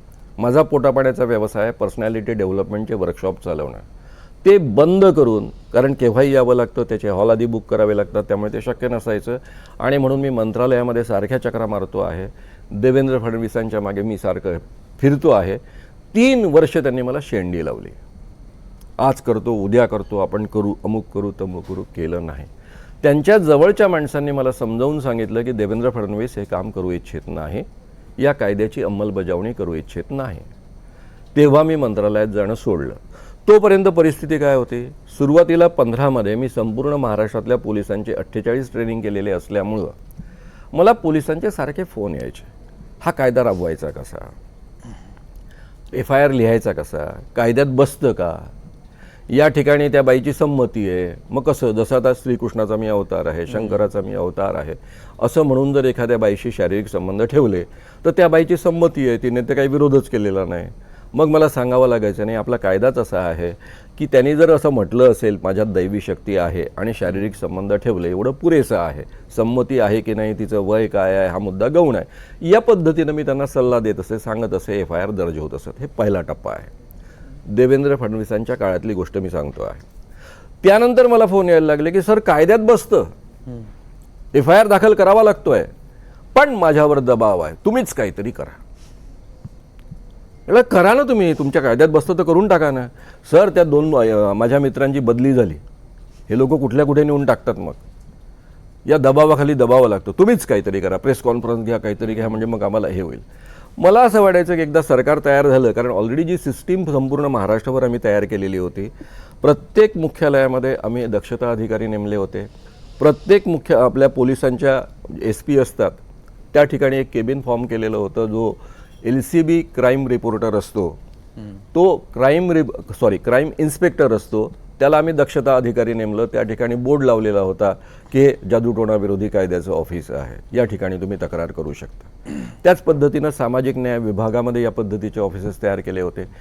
त्याशिवाय जिल्हा कमिट्या फॉर्म केल्या होत्या, ज्याचे ॲडिशनल कलेक्टर हे त्याचे अध्यक्ष असायचे. या पद्धतीची सगळी सिस्टीम तयार केलेली होती. आणि ही सगळी सिस्टीम आपण पुन्हा उभी करू, नुसतं एखाद्या दुसऱ्या गोष्टीसाठी प्रेस कॉन्फरन्स घेण्यात काय अर्थ आहे, असं मी सुरुवातीच्या टप्प्यामध्ये मानायचो. पण जेव्हा पुढचे टप्पे आले आणि 3 वर्षात काहीच झालं नाही, मी नाच सोडून दिला. मग सरकार बदललं. सरकार बदलल्यानंतर ठाकरे सरकार आलं. ठाकरे सरकारमध्ये पुन्हा अजितदादा पवार अर्थमंत्री झाले, उपमुख्यमंत्री झाले. पुन्हा कामाला सुरुवात झाली. त्यांनी बजेट उपलब्ध करून दिलं, कामाने वेग घेतला. आणि तेवढ्यात आम्ही 1 एप्रिल 2020 पासून कामाला ॲक्च्युअल सुरुवात करणार होतो. GR वगैरे निघायला लागले होते. लॉकडाऊन लागला, 2 वर्ष त्यात गेली. मग 2022मध्ये 1 एप्रिलला कामाला सुरुवात झाली. यावेळेस त्यांनी मोठं बजेट सँक्शन केलं होतं, 22 कोटीचं बजेट सँक्शन केलं होतं. आणि आम्ही 2-3 महिने काम करतो आहे. तेवढ्यात आपले एकनाथजी खडसे गुवाहाटीला गेले, एकनाथजी शिंदे गुवाहाटीला गेले आणि त्यांनी त्या ठिकाणी छानपैकी रेड्याचा बळी दिला. त्यामध्ये उद्धव ठाकरे सरकारचा बळी गेला आणि जादूटोणाविरोधी कायदा प्रचार प्रसार यंत्रणेचाही बळी गेला. पुन्हा काम ठप्प. बरं, बुवा तिथे बायावरती तुम्ही व्याख्यानं देता आणि आपण या केसेसमध्ये बघतो की महिला या फार विचित्र पद्धतीनं महिलांचं शोषण होतं. तर ही काय सायकोलॉजी काय असते ते थोडक्यात फक्त सांगा. हे थोडक्यात नाही सांगता येणार. त्याचं कारण असं आहे, मी एका उदाहरणापासून सुरुवात करतो. मुंबईमध्ये एक केस दाखल झाली. मुंबईच्या एक हायकोर्ट जजची मुलगी अमेरिकेमध्ये सायंटिस्ट आहे. ती बंगलोरच्या आश्रमामध्ये गेली. तिथला नित्यानंद स्वामी आणि त्याचे चेले, जे शंकर भगवानजी म्हणून डिक्लेअर केलेले आहेत, त्यांचं तत्त्वज्ञान असं आहे की शंकर भगवानासोबत, जो डिक्लेअर्ड शंकर भगवान जे आहे त्याच्यासोबत प्रत्येक स्त्रीनं जर संबंध ठेवले तर त्या स्त्रीचं पार्वती तत्त्व जागृत होतं आणि तिला मोक्ष मिळतो. या प्रक्रियेत ती अडकली. 3 वर्षापर्यंत ती त्या पद्धतीनं एक्सप्लॉइट होत राहिली. तिला कंपल्सरी अमेरिकेमध्ये परत जावं लागलं. अमेरिकेमध्ये परत गेल्यानंतर तिचं डोकं जागेवर आलं, कारण कंपल्सरी यासाठी जावं लागलं, नोकरी जाण्याची वेळ आली. आणि त्यानंतर तिने आपल्या मुंबई कोर्टामध्ये केस गुदरली. ती केस झाल्यानंतर एक महाराष्ट्र शासनातर्फे तज्ज्ञ म्हणून मी त्या साक्षीला होतो. ती मुलगी, 36 वर्षाची मुलगी काय सांगते, सर माझा अगदी मानवी रोबो झाला होता. बाबा म्हणतो उठ तर मी उठायची, बस तर बसायची, झोप तर झोपायची. माझ्यावर कंट्रोल नव्हता. मी एवढी मोठी सायंटिस्ट आहे, अतिशय उत्कृष्ट तर्कबुद्धी वापरू शकते, म्हणूनच अमेरिकेमध्ये मी सायंटिस्ट म्हणून इतकं उत्तम जगू शकते. आणि असं असताना माझं इथे तर्कबुद्धीच नाहीशी झाली होती. मला काही कळेच नाही. उठ म्हटलं की उठायचं, बस म्हटलं की बसायचं, हस म्हटलं की हसायचं. माझा अगदी मानवी रोबो झाला होता. आणि त्यांनी पाहिजे त्या पद्धतीनं माझं एक्सप्लॉयटेशन करत गेला होता. आणि मला सातत्याने भीतीखाली तो मला ठेवत होता. हे मी तुम्हाला का सांगतोय, हे का होतं याच्यावर आपला विश्वासच बसणार नाही, कारण आपल्याला त्या प्रक्रियेची कल्पना नसते. मी त्या प्रक्रियेतनं गेलो आहे. ज्या काळामध्ये मी स्वतः बाबांचा भक्त होतो, ते गुलाब बाबा होते. हे गुलाब बाबा नाही काटेल भले, दुसरे एक गुलाब बाबा. ते गुलाब बाबा पण कृष्णाचा अवतार होते. सगळे हे लोक कृष्णाचाच अवतार असतात. आणि त्यांच्या अंगामध्ये गोकुळाष्टमीला भगवान कृष्ण आले आणि ते श्रीखंड खात होते. हजारोंची गर्दी होती. त्या गर्दीमध्ये मी तरुण असल्यामुळे मध्ये घुसलेलो होतो आणि त्यांच्या तोंडातनं खाता खाता श्रीखंड खाली पडलं. ते जमिनीवर पडलेलं श्रीखंड मी उचललं, मी खाल्लं. मला असं वाटलं मला संपूर्ण जग प्राप्त झालं. आणि लोक माझ्या पाया पडायला लागले मला श्रीखंड खायला मिळालं म्हणून. म्हणजे मला काहीतरी अद्भुत मिळालं. ही जी मानसिकता आहे ना, ती तटस्थ राहणाऱ्या माणसांना समजून येऊ शकत नाही, लक्षातच येऊ शकत नाही. त्यामुळे या स्त्रियांचं जे काही आपण म्हणतो एक्सप्लॉयटेशन झालं, ते त्यांचं समर्पण आहे. त्यांच्या दृष्टीनं ते एक्सप्लॉयटेशन नाही. कारण त्यांना लहानपणापासून शिकवलं जातं की तुम्हाला जर तुमच्या जीवनामध्ये मोक्ष प्राप्त करायचा असेल किंवा हा भवसागर तरून जायचा असेल तर तुम्हाला गुरु असला पाहिजे. गुरुशिवाय हे शक्य नाही. आणि जो गुरु आहे त्याला तन मन धन अर्पण केलं पाहिजे. त्यामुळे तन अर्पण करणं ही प्रक्रिया त्यातला एक भाग आहे. मग फक्त एक मुद्दा असतो आमच्यापणामध्ये, गिल्ट कॉम्प्लेक्स असतो. शेवटी माणूस हा प्राणी आहे, होमोसेपियन्स जनावर आहे. हा जो प्राणी आहे 2 लाख वर्षांपासून या पृथ्वीवर आहे, त्याच्या जीवनामध्ये लग्नसंस्थेचा इतिहास 5000 वर्षांचा सुद्धा नाही. म्हणजे 1,95,000 वर्ष हा नरमादीसारखा जगत आलेला आहे. या नेचरनीच अशा पद्धतीच्या नॅचरल इन्स्टिंक्ट तयार केलेल्या आहेत की अनेकांशी संबंध निर्माण व्हावेत. त्यावर आपण मॉरॅलिटीची कल्पना निर्माण करून त्यावर बंधनं आणलीत. त्याकरता आपण लहानपणापासून संस्कार करतो की कोणत्याही मुलीचा किंवा पुरुषाचा लग्नाशिवाय संबंध येता कामा नये आणि लग्न झाल्यानंतर दोघांशीच संबंध असावा. हे जे नैतिक मूल्य आपण निर्माण केलेलं आहे ते फक्त मोडीत काढण्याचं काम या बाबांना करावं लागतं. म्हणून खरात बाबा काय म्हणतो की शुद्धीकरण प्रक्रिया, खराचं स्टेटमेंट आहे पोलिसांना दिलेलं. तो म्हणतो मी कोणताही गुन्हा केला नाही, कोणत्याही स्त्रीवर मी बलात्कार केला नाही, मी केवळ धार्मिक प्रक्रिया अंमलामध्ये आणली. हा धार्मिक विधीचाच एक भाग आहे. मी कोणत्याही स्त्रीवर बलात्कार केलेला नाही. तिकडे राम रहीम बाबा म्हणतो माफी देंगे. मुलीचा जन्म का मिळाला? कारण मुलीचा जन्म अनेक जन्मात पाप केलेले असतात म्हणून मिळाला. त्या सगळ्या पापांपासून मुक्ती पाहिजे असेल तर माझ्यासोबत संबंध ठेवायचा, माफी मिळेल. सुंदरदास बाबा मी एक्सपोज केला, तो म्हणायचा की 10व्या मार्गातनं स्त्रियांना मोक्ष प्राप्त होतो, पुरुषांना 9 मार्गातनं मोक्ष प्राप्त होतो. 10वा मार्ग म्हणजे गुरुसोबत संबंध ठेवणं. गुरुसोबत संबंध ठेवले की तुलाही मोक्ष प्राप्त होतो, म्हणजे त्या स्त्रीलाही मोक्ष प्राप्त होतो, तिच्या नवऱ्यालाही मोक्ष प्राप्त होतो, तिच्या मुलालाही मोक्ष प्राप्त होतो, भावालाही प्राप्त होतो आणि वडिलांनाही प्राप्त होतो, घाऊक मोक्ष प्राप्त होतो. आता मला सांगा, या पद्धती किंवा हा नित्यानंद स्वामी, जे आत्ता मी उदाहरण दिलं पहिले त्या मुलीचं, तो सांगतो की प्रत्येक स्त्रीमध्ये पार्वती तत्व असतं, ते जागृत झालं की तिला मोक्ष प्राप्त होतो आणि ते जागृत होण्याकरता शंकर भगवानाचं तत्व ज्याच्याजवळ आहे त्याच्यासोबत संबंध आला पाहिजे, म्हणजे गुरुसोबत संबंध आला पाहिजे. हे काय करतात, सगळ्यात पहिले तो गिल्ट दूर करतात की गुरुसोबत संबंध हे पाप नाही आहे, पुण्यकर्म आहे आणि तनमन धन अर्पण केलं पाहिजे. श्रद्धा प्रक्रिया आपण त्याला म्हणतो, अढळ श्रद्धा ठेवली पाहिजे गुरुवर. अढळ म्हणजे जी कधी ढळत नाही. त्याकरता आपण चिलया बाळाचं उदाहरण देतो.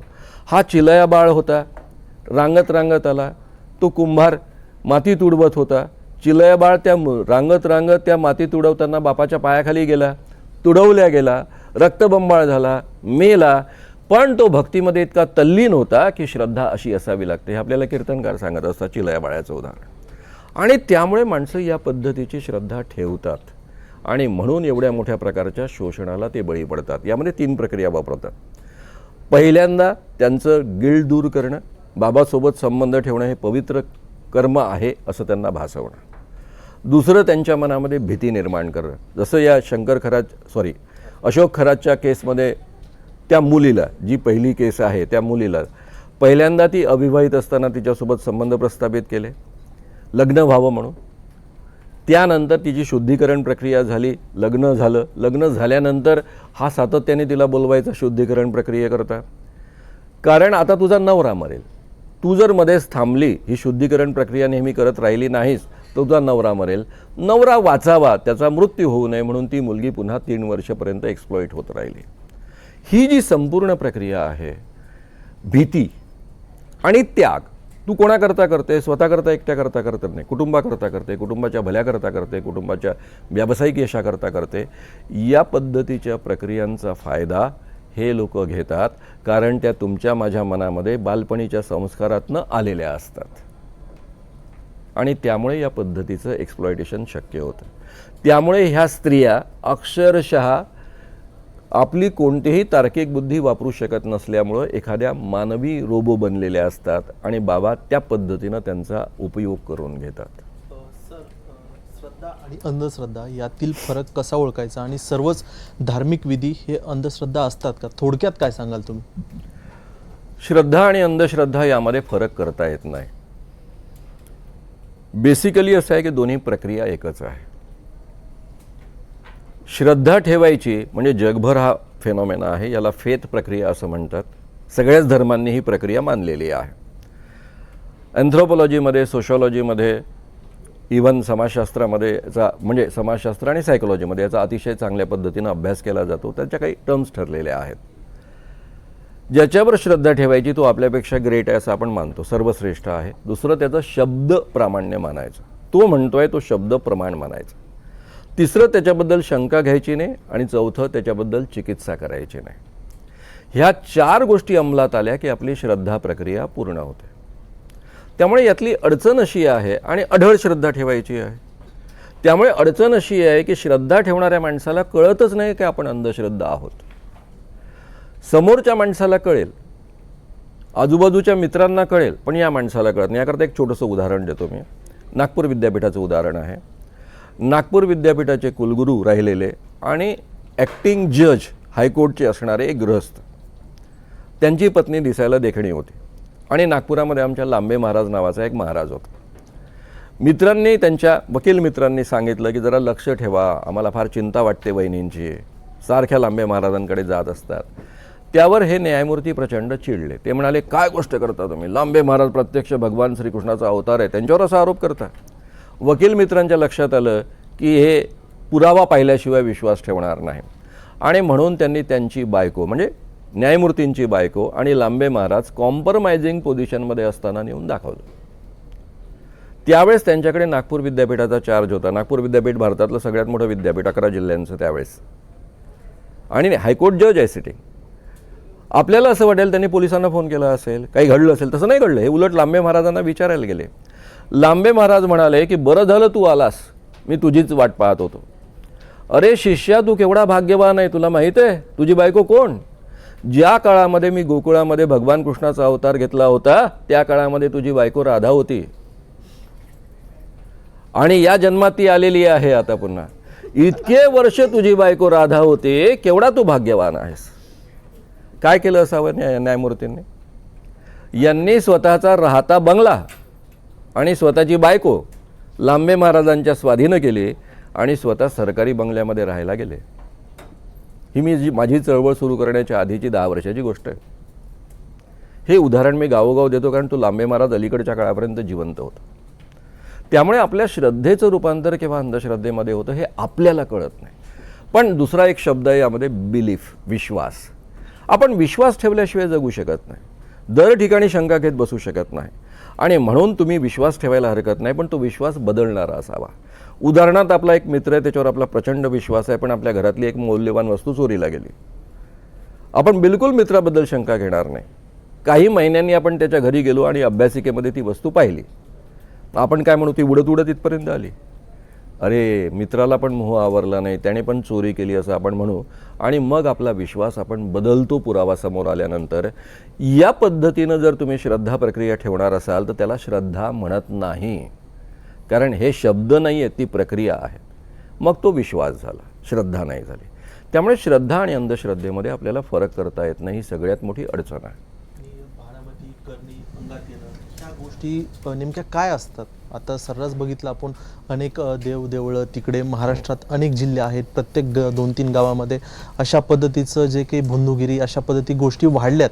नुकतंच बघितलं टेंभुर्णीमधील एक बाबा असेल किंवा नाशिक, हे प्रातिनिधिक उदाहरणं आहेत की ज्यामध्ये पोलीस कारवाई झाली आणि तपास पुढे होतोय. पण अनेक गोष्टी अशा आहेत, महाराज आहेत, सोशल मीडियावरती व्हिडिओ देखील आपण बघतो की नागरिक, महिला असतील, त्यांच्या पाया पडतायत, कुठे पाय धुत आहेत, ते पाणी प्राशन करतायत. ह्या गोष्टी सर्रास घडतायत.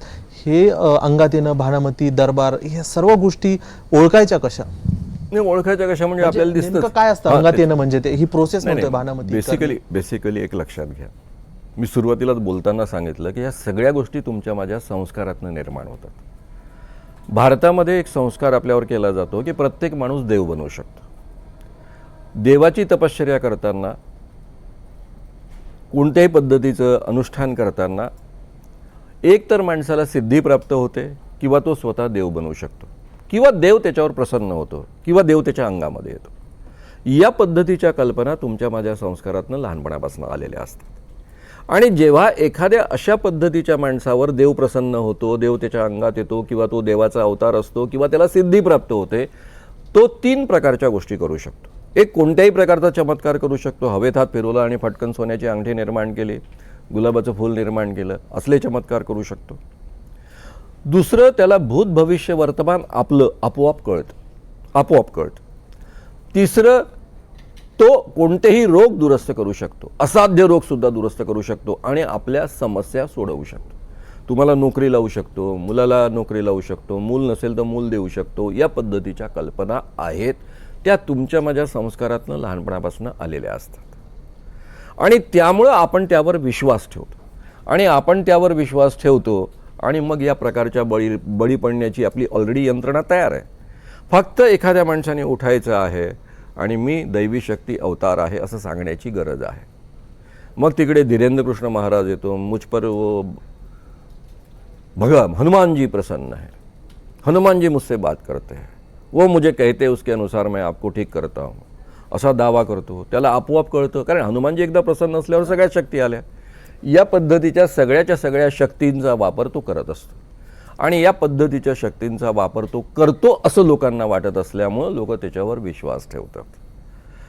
आता राहिला प्रश्न, याच्यावर लोक विश्वास का ठेवू शकतात? त्याला 2 कारणं आहेत. एक तर म्हणजे पहिलं कारण आहे लॉ ऑफ प्रॉबॅबिलिटी. बाईला मुलगा की मुलगी याचं भविष्य कथन करायला तुम्ही सुरुवात केली, 100 बायकांबद्दल सांगितलं तर 50 बायकांना मुलगा होणार असं तुम्ही सांगितलेलं असलं समजा सगळ्यांना, तर त्यातल्या 50 बायकांना मुलगा होणारच आहे 100 पैकी. लॉ ऑफ प्रॉबॅबिलिटी आहे, शक्यतेचा नियम आहे. याच्या आधारावर यांचा सगळा धंदा चालतो. पहिला टप्पा. दुसरा टप्पा एक सायकोलॉजीमध्ये अतिशय महत्त्वाचा रोल सजेशन प्ले करत असते, ज्याला आपण प्लासिबो इफेक्ट असं म्हणतो.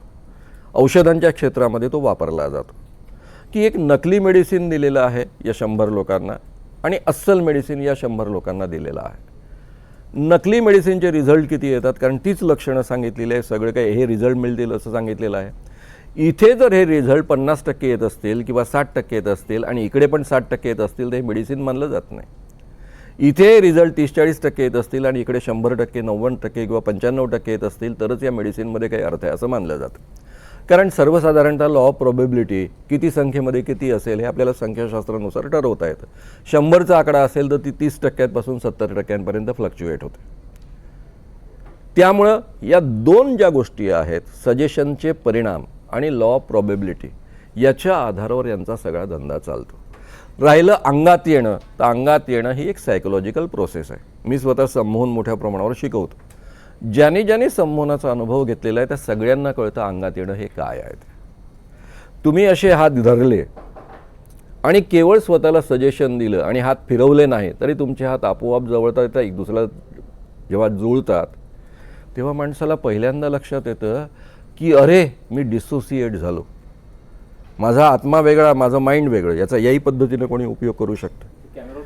हो, करता येतं. हो, करता येईल. आपण करूया. हां, पृथ्वीराज ते ठेव माईक, तुमच्याकडे माहिती. तुमच्या सजेशननुसार फक्त हे असतं. हां, काही माणसं फार हायली सजेस्टिबल असतात. तुम्ही सगळेच बसा, तुम्ही बसूनच करता. फक्त दोन्ही हातांमध्ये तुम्ही अंतर राहील एवढ्या खुर्च्या ॲडजस्ट थोडं करा. अलीकडे आणखी दोघं तिघं बसा. हां, तू इकडे पुढे ये. तुम्ही पण या. काय साधा प्रयोग आहे सजेशनचा, बाकी काही नाही आहे त्यामध्ये. असे हात ठेवा. 1 फुटापेक्षा अधिक अंतर नको. 1 फुटापेक्षा अधिक अंतर, तुमचं अंतर जास्त आहे. 1 फुटापेक्षा कमी अंतर. हां, तुम्ही पण करा. करा. सजेशन आहे फक्त, बाकी काही नाही. डोळे बंद करा आणि एक लक्षात घ्या की मी काही करत नाही, फक्त तुम्हाला मदत करतो आहे. तुम्ही स्वतःला सांगता आहात मी जे म्हणतोय ते मनातल्या मनात रिपीट करायचं आणि मुद्दाम काहीही करायचं नाही. जे घडेल ते आपोआप घडू द्या. पुन्हा मी एकदा रिपीट करतो. तुमचे दोन्ही हात असेच आहेत, थोड्या वेळामध्ये ते एक दुसऱ्याला स्पर्श करणार आहेत. मी तुम्हाला काहीही करायला सांगत नाही आहे, फक्त तुम्हाला मदत करतो आहे सजेशन देण्यासाठी. मी म्हणतोय ती वाक्य मनातल्या मनात रिपीट करायची आहे, मुद्दाम काही करायचं नाही आहे. जे काही स्वतःबाबत घडत असेल ते आपोआप घडू द्यायचं आहे. पूर्ण एकाग्रतेनं माझ्या आवाजाकडे लक्ष द्या. मी म्हणतोय ती सूचना मनातल्या मनात रिपीट करा. तुमचे दोन्ही हात एक दुसऱ्याजवळ सरकत आहेत. अगदी एक दुसऱ्याला स्पर्श होईपर्यंत एक दुसऱ्याजवळ येत आहेत. स्पर्श होताच दोन्ही हात मांड्यांवर ठेवा आणि पूर्णतः रिलॅक्स व्हा. तुमचे दोन्ही हात एक दुसऱ्याजवळ सरकत आहेत. अगदी एक दुसऱ्याला स्पर्श होईपर्यंत जवळ येत आहेत. जसजसे ते जवळ येत आहेत ते अधिकाधिक वेगानं जवळ येत आहेत. अगदी एक दुसऱ्याला स्पर्श करेपर्यंत जवळ येत आहेत. स्पर्श होताच दोन्ही हात मांड्यांवर ठेवा आणि पूर्णतः रिलॅक्स व्हा. तुमच्या दोन्ही हातांमध्ये आता चुंबक निर्माण होतं आहे. हे परस्पर विरोधी चुंबक एक दुसऱ्याला वेगानं खेचतं आहे. पॉझिटिव्ह आणि निगेटिव्ह चुंबक एक दुसऱ्याकडे वेगानं ओढलं जातं आहे. तुमचे दोन्ही हातांचे पंजे एक दुसऱ्याकडे वेगाने येत आहेत. बोट एक दुसऱ्याकडे वेगाने येत आहेत. स्पर्श होताच दोन्ही हात मांड्यांवर ठेवा आणि पूर्णतः रिलॅक्स व्हा. अतिशय वेगानं दोन्ही बोटं तुमच्या जवळ येत आहेत. दोन्ही हातांची बोटं जवळ येत आहेत. एक दुसऱ्याला स्पर्श होताच दोन्ही हात मांड्यांवर ठेवा आणि पूर्णतः रिलॅक्स व्हा. अगदी एक दुसऱ्याजवळ आलेले आहेत. एक दुसऱ्याला स्पर्श होत आहेत. स्पर्श होताच दोन्ही हात मांड्यांवर ठेवा आणि पूर्णतः रिलॅक्स व्हा. Relax, relax, relax. आता हळूच डोळे उघडा. दोन्ही हात पुन्हा असे करा आणि असे जुळवा. हात खाली ठेवा. आता तुम्ही हात जुळवले आणि मघा जे घडलं त्यामध्ये फरक काय आहे? तुमच्यापासून सुरुवात करूया. ऑटोमॅटिकच असे हात गेले जवळ. म्हणजे हळूहळू गेले. हळूहळू गेले ऑटोमॅटिक. तुम्ही मुद्दाम नाही केलं, नाही केलं. फक्त मनाला सांगत होता की हात हो, जवळ तुम्ही येतोय. जे सांगाल तेच हा. हे होतं. ते वाक्य मनात रिपीट करत हो. होता आणि त्यानुसार हात जवळ गेले. हो. मी जेव्हा चुंबक म्हटलं तेव्हा हातात आणखी काही ओढ जाणवली? हा, जास्त स्पीडमध्ये जास्त स्पीडमध्ये गेले. तुमचा अनुभव काय? हा तसंच म्हणजे सेम की ते Same. सायकोलॉजिकली मेंदूला थोडंसं इंट्रक्शन गेल्यासारखं असं जाणवत होतं. अच्छा, पण तुम्ही हात मुद्दाम नाही केले, नाही नाही मुद्दाम नाही. ऑटोमॅटिक झालं. हो ऑटोमॅटिक. तुमचं काय अडलं मध्येच? आपण जेव्हा हात असं समोर करतो ते कॉन्स्टंटली आपल्याला सवय नसते, त्यामुळे तिथे ताण दुखायला येतो, त्यामुळे आपण दुखायला असं क्लोजिंग मध्ये येतो. आणि मी नंतर ठेवून दिला हात खाली, कारण की ताण झाला. पण तुमचे हात जवळ येत होते का? हा, ते त्रास होत असल्यामुळे आपल्याला जवळ येतं. नाही, त्रास होत असल्यामुळे की ऑटोमॅटिक जवळ येत होते? नाही, त्रास होत असल्यामुळे. अच्छा, म्हणजे तुमचा अनुभव वेगळा आहे. याचा अर्थ एवढाच आहे की हे अतिशय हायली सजेस्टिबल आहेत. साधारणतः सजेशनमधल्या 4 ग्रेड्स आम्ही मांडतो.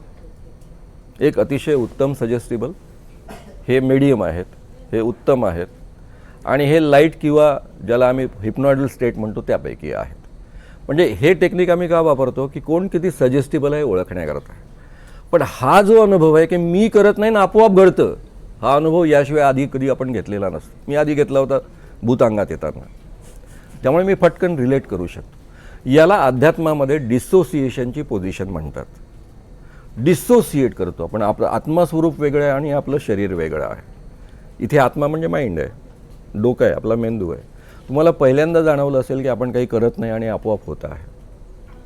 ही सिच्युएशन आपण एरवी अनुभवलेली नसते आणि त्यामुळे माणसांना आपण असे का वागतो, बाबा म्हणाला त्यानुसार उठ की उठतो, बस की बसतो, हे सगळं जे होतं हे सजेशनचे परिणाम आहे.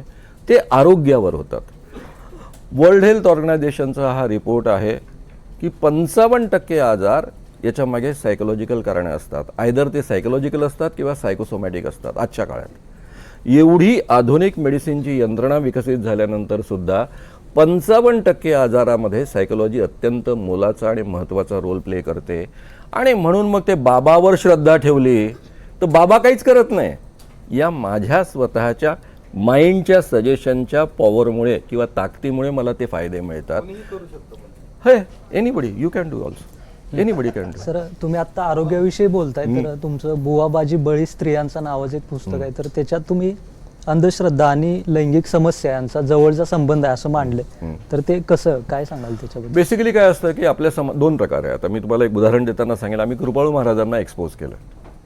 कृपाळू महाराज हा 13-14 वर्षाच्या मुलींचा निवडायचा त्यांच्या प्रवचनामधनं आणि त्यांच्यावर ॲक्च्युली बलात्कार करायचा.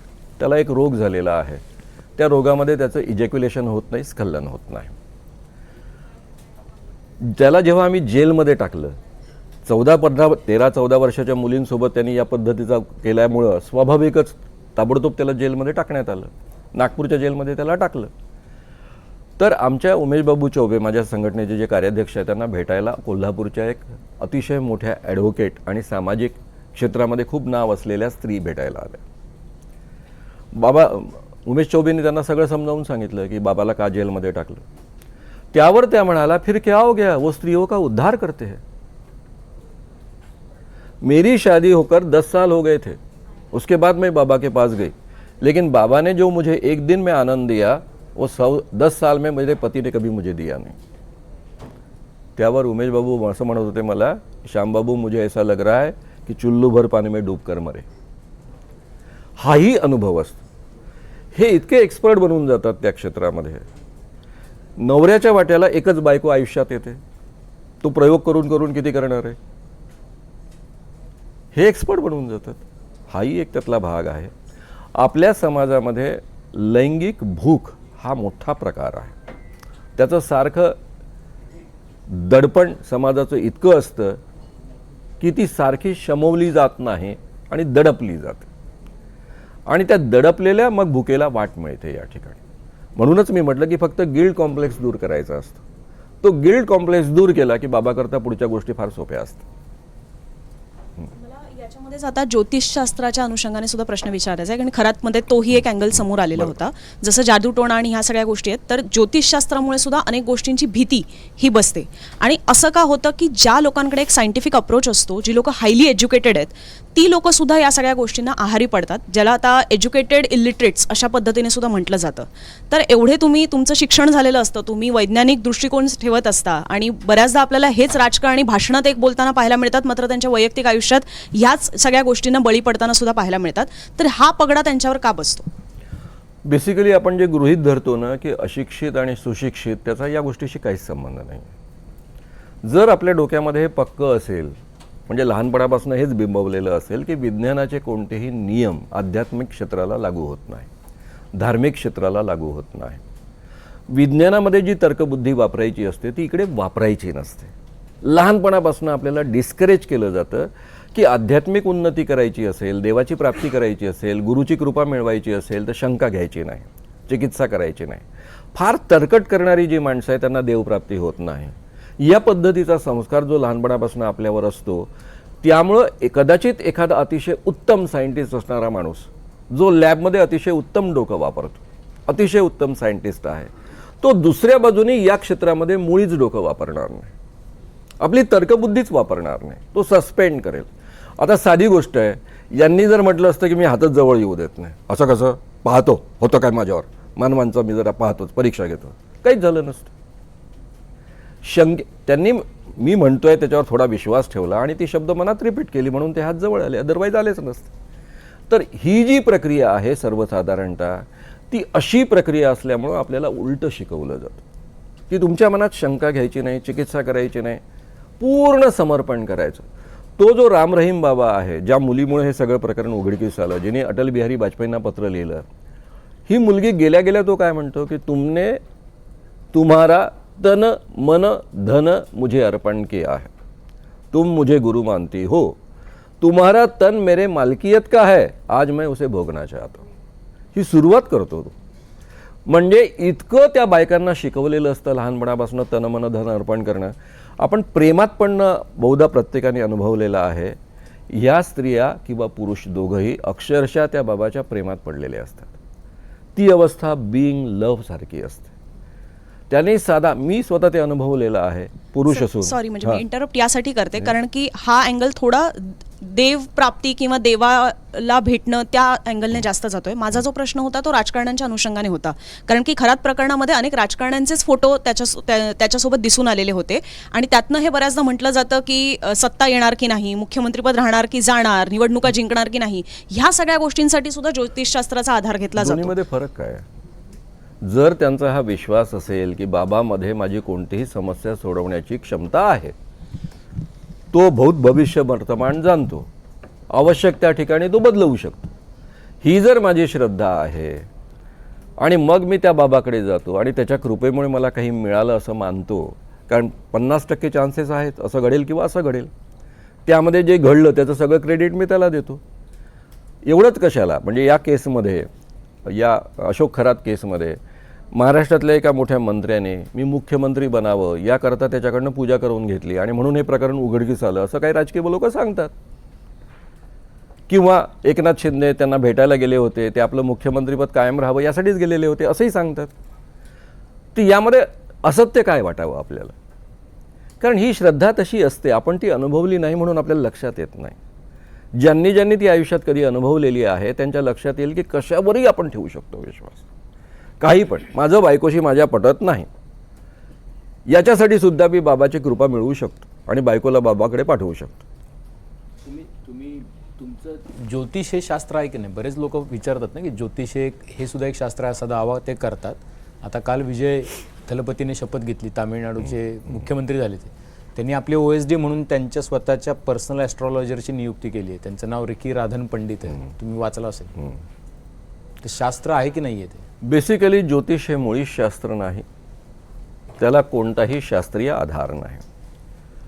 जगभरातल्या खूप सायंटिस्टने, ज्याच्यामध्ये जवळपास 19 नोबेल पारितोषिक विजेते आहेत, त्यांनी साईन करून असं म्हटलं, ते फक्त त्याचं स्टेटमेंट मी तुम्हाला सांगतो, की ज्योतिषाला कोणताही शास्त्रीय आधार नाही. ग्रहगोलांचे मानवी जीवनावर कोणतेही या पद्धतीचे परिणाम होत नाही की ज्याच्या आधारावर तुम्ही त्यांचं भविष्य ठरवू शकता. हा केवळ एका चार्लटन्स असा शब्द त्यांनी वापरलेला आहे. हा केवळ लोकांना फसवणाऱ्या ठगांचा व्यवसाय आहे. असं पत्रक 1975च्या आसपास काढलेलं, ते पत्रक माझ्या पुस्तकांमध्ये आणि सगळ्या ठिकाणी छापलेलं आहे. यामध्ये भारतातल्या एकाच फक्त सायंटिस्टचं नाव आहे, त्यांचं नाव आहे चंद्रशेखरन, सी चंद्रशेखरन, ज्यांना नोबेल पारितोषिक मिळालं. तर सांगण्याचं तात्पर्य असं आहे, त्याचं थोडक्यात मला पार्श्वभूमी सांगावी लागेल. या जगामधलं पहिलं सायन्स हे आहे ॲस्ट्रॉलॉजी. ग्रहगोलांचा अभ्यास करणं, तो मानवी गरजेमधनं निर्माण झाला होता. म्हणजे ज्यावेळेस आपण प्रवास करायचो वाळवंटामध्ये किंवा समुद्रामध्ये, तर ग्रहगोलांच्या आधारावर आपल्याला दिशा ठरवावी लागायची. रात्रीच्या वेळी चंद्र असतो, त्याच्या आधारावर आपल्याला ठरवावं लागतं. इतर ग्रहांच्या आधारावर अमावस्येच्या दिवशी ठरवावं लागतं. आणि त्यामुळे तो ग्रहगोलांचा अभ्यास अतिशय पक्का होत गेला. 5000 वर्षाचा त्याला इतिहास. त्यातून हे शास्त्र विकसित झालं की या ग्रहगोलांचा मानवी जीवनावर परिणाम होत असावा. 2 राजे आहे, एकाच वेळी ते लढलेत, एकाच वेळी लढले, एकाचा पराभव झाला, दुसऱ्याचा विजय झाला. मग त्याच्यावरनं हे शास्त्र असं सांगायला लागलं की बाबा ग्रहगोलांची स्थिती तर सेम होती, मग एका राजाचा विजय का झाला, दुसऱ्याचा पराभव का झाला. त्याचं कारण असं असावं की जन्मस्थळावर, म्हणजे याचा जन्म ज्यावेळेस झाला, याचा जन्म ज्यावेळेस झाला, त्या जन्मस्थळावर आणि जन्मवेळेवर ग्रहगोल स्थिती वेगळी असावी, म्हणून हा परिणाम झाला असा. या पद्धतीचं लॉजिक विकसित होत होत 16व्या शतकापर्यंत हे जवळपास जगभरचे सगळे ॲस्ट्रॉलॉजर्स आणि सायंटिस्ट एकच होते. गॅलिलिओपासून तर अगदी कोपर्निकसपर्यंत सगळे भविष्य सांगायचे. गॅलिलिओचं एक अतिशय प्रसिद्ध भविष्य आहे. गॅलिलिओ अतिशय मोठा सायंटिस्ट म्हणून एस्टॅब्लिश झाला होता, अनेक विद्यापीठांमध्ये व्हिजिटिंग प्रोफेसर होता. त्याने ड्यूक ऑफ फर्डिनांडची कुंडली पाहिली आणि सांगितलं की हा दीर्घकाळ जगणार आहे. आणि याने डिक्लेअर केल्यानंतर तो जवळपास महिन्याच्या आतच मेला. तर जगभर गॅलिलिओच्या कुंडलीचा अभ्यास झाला प्रचंड, कारण त्याला गणितशास्त्र मानलं जात असे त्या काळात. गॅलिलिओची कुंडली चुकू कशी शकते याच्यावर खूप अभ्यास झाला. आणि तरी लोक कुंडल्या मांडत राहिले, केपलर कुंडल्या मांडत राहिला, सांगत राहिला. उलट केपलरनी लिहून ठेवलेलं आहे की खगोलशास्त्राचा अभ्यास करताना पोटापाण्याचा धंदा म्हणून ज्योतिष याच्याच भरोशावर सगळं चालतं, नाहीतर याचा अभ्यास पण करता येणार नाही, या पद्धतीचं मत पण मांडलेलं आहे.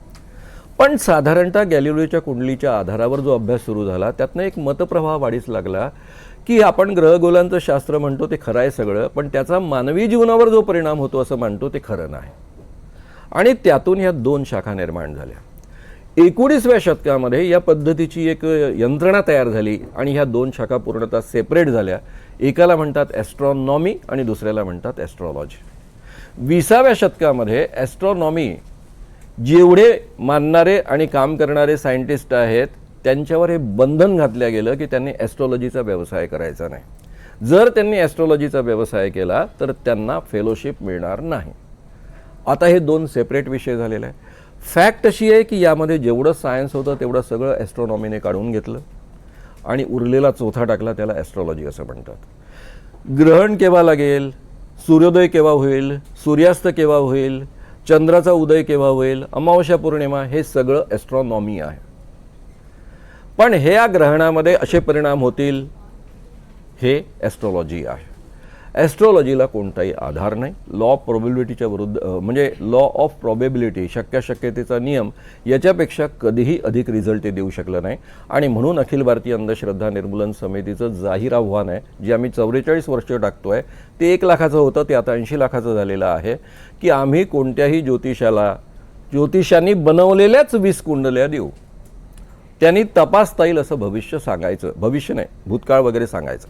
जसं या माणसाचं लग्न झालं की नाही, या माणसाच्या जीवनात मेजर अपघात घडला का, त्या मेजर अपघात म्हणजे काय हे पण डिफाईन केलेलं असेल. या माणसाला मुलं किती आहे, हा व्यवसाय करतो की नोकरी करतो, या पद्धतीचे, याचं शिक्षण किती आहे, जे तपासता येतं, सायकोलॉजिकल नाही. कारण सायकोलॉजीमध्ये शास्त्री काढतात किपरची आणि त्याच्यात सांगतात ते तुम्ही यूट्यूबवर आम्ही बघितलं ते. बरोबर आहे.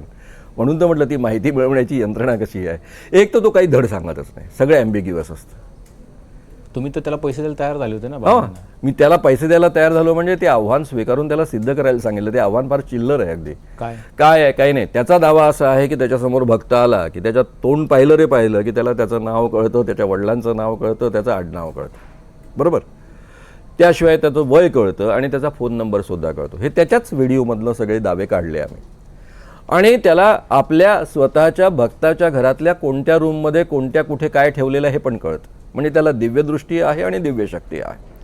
आम्ही त्याला एवढंच म्हटलं की नागपूर पत्रकार संघासमोर तू यायचं, त्या पत्रकार संघासमोर संपूर्ण कंट्रोल्ड सिच्युएशन असेल, तुला कोणतीही माहिती आधी पोचलेली नाही याची आम्ही काळजी घेऊ, ऐनवेळी आम्ही 10 माणसं तुझ्यासमोर उभे करू, तुला पाहिजे तेवढा वेळ घे, आणि त्या माणसांचा चेहरा पाहून तुला त्यांचं नाव सांगायचं आहे, आडनाव सांगायचं आहे, त्यांचं वय सांगायचं आहे, वडिलांचं नाव सांगायचं आहे आणि फोन नंबर सांगायचा आहे, आणि शेजारी रूममध्ये 10 वस्तू ठेवू त्या ओळखायच्या आहेत.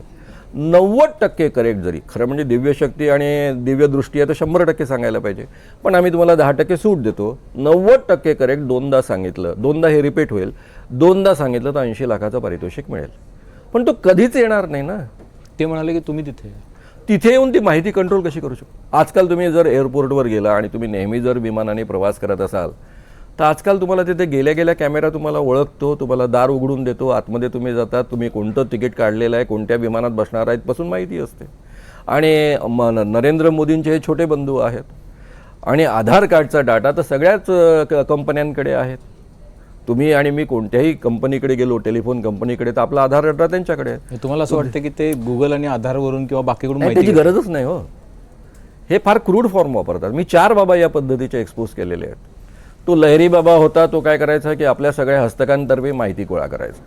आम्ही त्याच्यापुढे एक नकली गुंगा घेऊन गेलो आणि त्याला एक्सपोज केलं. त्यानंतर नैनोदचा बाबा होता. तो नैनोदचा बाबा जो आहे इंदोरपासून 9 किलोमीटर अंतरावर, त्याची ख्याती होती की समोर गेल्या गेल्या तो ओळखायचा.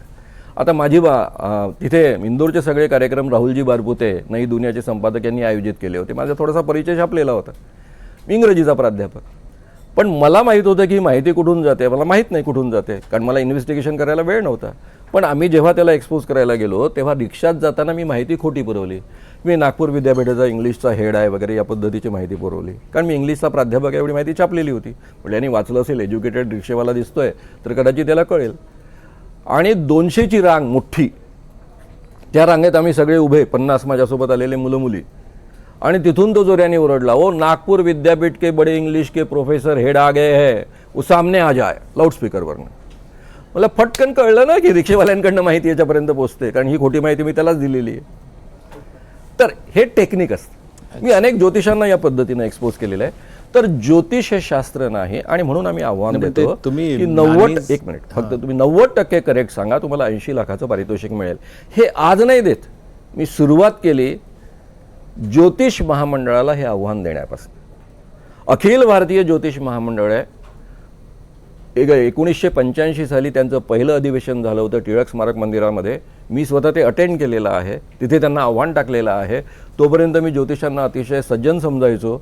जेव्हा ते माझ्यावर अश्लाघ्य टीका करायला लागले, मी त्यांना वेळ मागितला होता बोलायला, त्यांनी दिला नाही. त्यावेळेस मी त्यांना उभा राहिलो आणि म्हणायला लागलो की तुम्ही माझ्यावर टीका तरी किमान करू नका, आव्हान तरी स्वीकारा. तर त्यांनी मला डुकराला उचलतात तसं उचलून बाहेर नेऊन टाकलं होतं. आणि त्यानंतर मी त्यांना चॅलेंज दिलं होतं, तुमचं दुसरं अधिवेशन कसं होतं ते पाहू. तर सांगण्याचं तात्पर्य असं की मी तेव्हापासून ही लढाई लढतो आहे, आणि आजपर्यंत एकाही ज्योतिषाला हे आव्हान स्वीकारता आलेलं नाही आणि सिद्ध करता आलं नाही. सातत्याने टीका होत असते ते म्हणजे की ज्या अंधश्रद्धा निर्मूलनाचं काम चालतं ते हिंदू समाजा किंवा हिंदू धर्मापुरतं मर्यादित राहतं. अनेक धर्मामध्ये अशा अंधश्रद्धा दाखवल्या जातात. खास करून आपण व्हिडिओत सुद्धा बघतो की जिथे येशू अंगात येतं वगैरे अशा गोष्टी दाखवल्या जातात. तर त्या गोष्टीकडे का लक्ष दिलं जात नाही, तिथे सुद्धा ही सुधारणा का केली जात नाही, एकाच धर्मामध्ये का केली जाते, असा सातत्याने आरोप होत आलेला आहे. मी तुम्हाला उलटा प्रश्न विचारतो. मी समजा मुस्लिम असतो तर हे काम करू शकलो असतो का? करू शकलो असतो का? हिंदू धर्मातल्या काही बाबांबद्दल बोलू शकलो असतो का? बोललो असतो तर काय झालं असतं? कल्पना करून पाहता. अरे बाबा, माझा जन्म ज्या धर्मामध्ये झालेला आहे त्यातल्याच अंधश्रद्धा मला कळतात ना, त्याच माझ्या बेसिक अंधश्रद्धा आहेत ना. तर मी माझं घर दुरुस्त करण्याचा प्रयत्न करेल ना. संत ज्ञानेश्वरांपासून सगळ्यांनी कोणाचं घर दुरुस्त करण्याचा प्रयत्न केलेला आहे? स्वतःचं ना. आता राहिला प्रश्न, आम्ही इतर धर्मांमधल्या अंधश्रद्धा दूर करतो की नाही. माझी 6 पुस्तकं आहेत, यूट्यूब चॅनल आहे, यूट्यूब चॅनलवर 2500पेक्षा अधिक व्हिडिओज आहेत. तुम्ही त्यामध्ये किती मुस्लिम बाबा आणि किती या पद्धतीचे ख्रिश्चन बाबा एक्सपोज केले ते त्या ठिकाणी उल्लेख आहेत सगळे. आपल्या मुंबईमध्ये शिवाजी पार्कमध्ये मॉरिस सेरिल्लो नावाच्या एका अमेरिकन पाद्र्याचा शो होता. त्याला चंगाई सभा असं म्हणतात. अंधा देखने लगता है, लंगड़ा चलने लगता है, गूंगा सुनने लगता है, त्याला आम्ही चॅलेंज दिलं. 3 दिवसाची सभा होती, पोलिसांकडे तक्रार केली. Drugs and magic remedies act 1954 नुसार हा गुन्हा आहे. तेव्हा जादूटोणा विरोधी कायदा तयार व्हायचा होता. पोलिसांनी मला गुपचूप सांगितलं की सर, आम्हाला मंत्रालयातनं दबाव आहे, त्यामुळे आम्ही FIR दाखल करणार नाही आहे. आम्ही मुंबई हायकोर्ट मूव्ह केलं. संध्याकाळी 6 वाजता त्यांच्याकडनं निर्णय आला की हा कायदा ताबडतोब लागू करा. आम्ही पोलिसांकडे गेलो. कमिशनरने रात्रीच्या रात्री त्या बाबाला उडवून दिलं, अमेरिकेला चालला गेला. 3ऱ्या दिवशी त्याच्या कार्यक्रमाला आपल्या या शिवाजी पार्कमध्ये 10,000 लोकांची गर्दी जमली होती आणि सगळे मला शिव्या देत होते. माझा चेहरा ओळखत नव्हते म्हणून काही बिघडलं नाही माझं. तर सांगण्याचं तात्पर्य असं की आम्ही सगळ्या नागपूरमध्ये पहिल्यांदा 5 ख्रिश्चन मिशनरांना आम्ही याच कायद्याखाली आतमध्ये पाठवलं, drugs and magic remedies act 1954. त्यामध्ये 4 फॉरेनर्स होते आणि एक सतीश रायबुर्डे नावाचा भारतीय होता. तर आम्ही ह्या ॲक्शन घेतो. जेव्हा आमच्याकडे या पद्धतीच्या कंप्लेंट्स येतात त्या पद्धतीनं घेतो.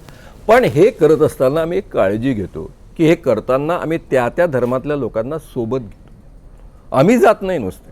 त्यामध्ये आम्हाला हिंदू मुस्लिम किंवा हिंदू ख्रिश्चन असे दंगे घडून आणायचे नसतात.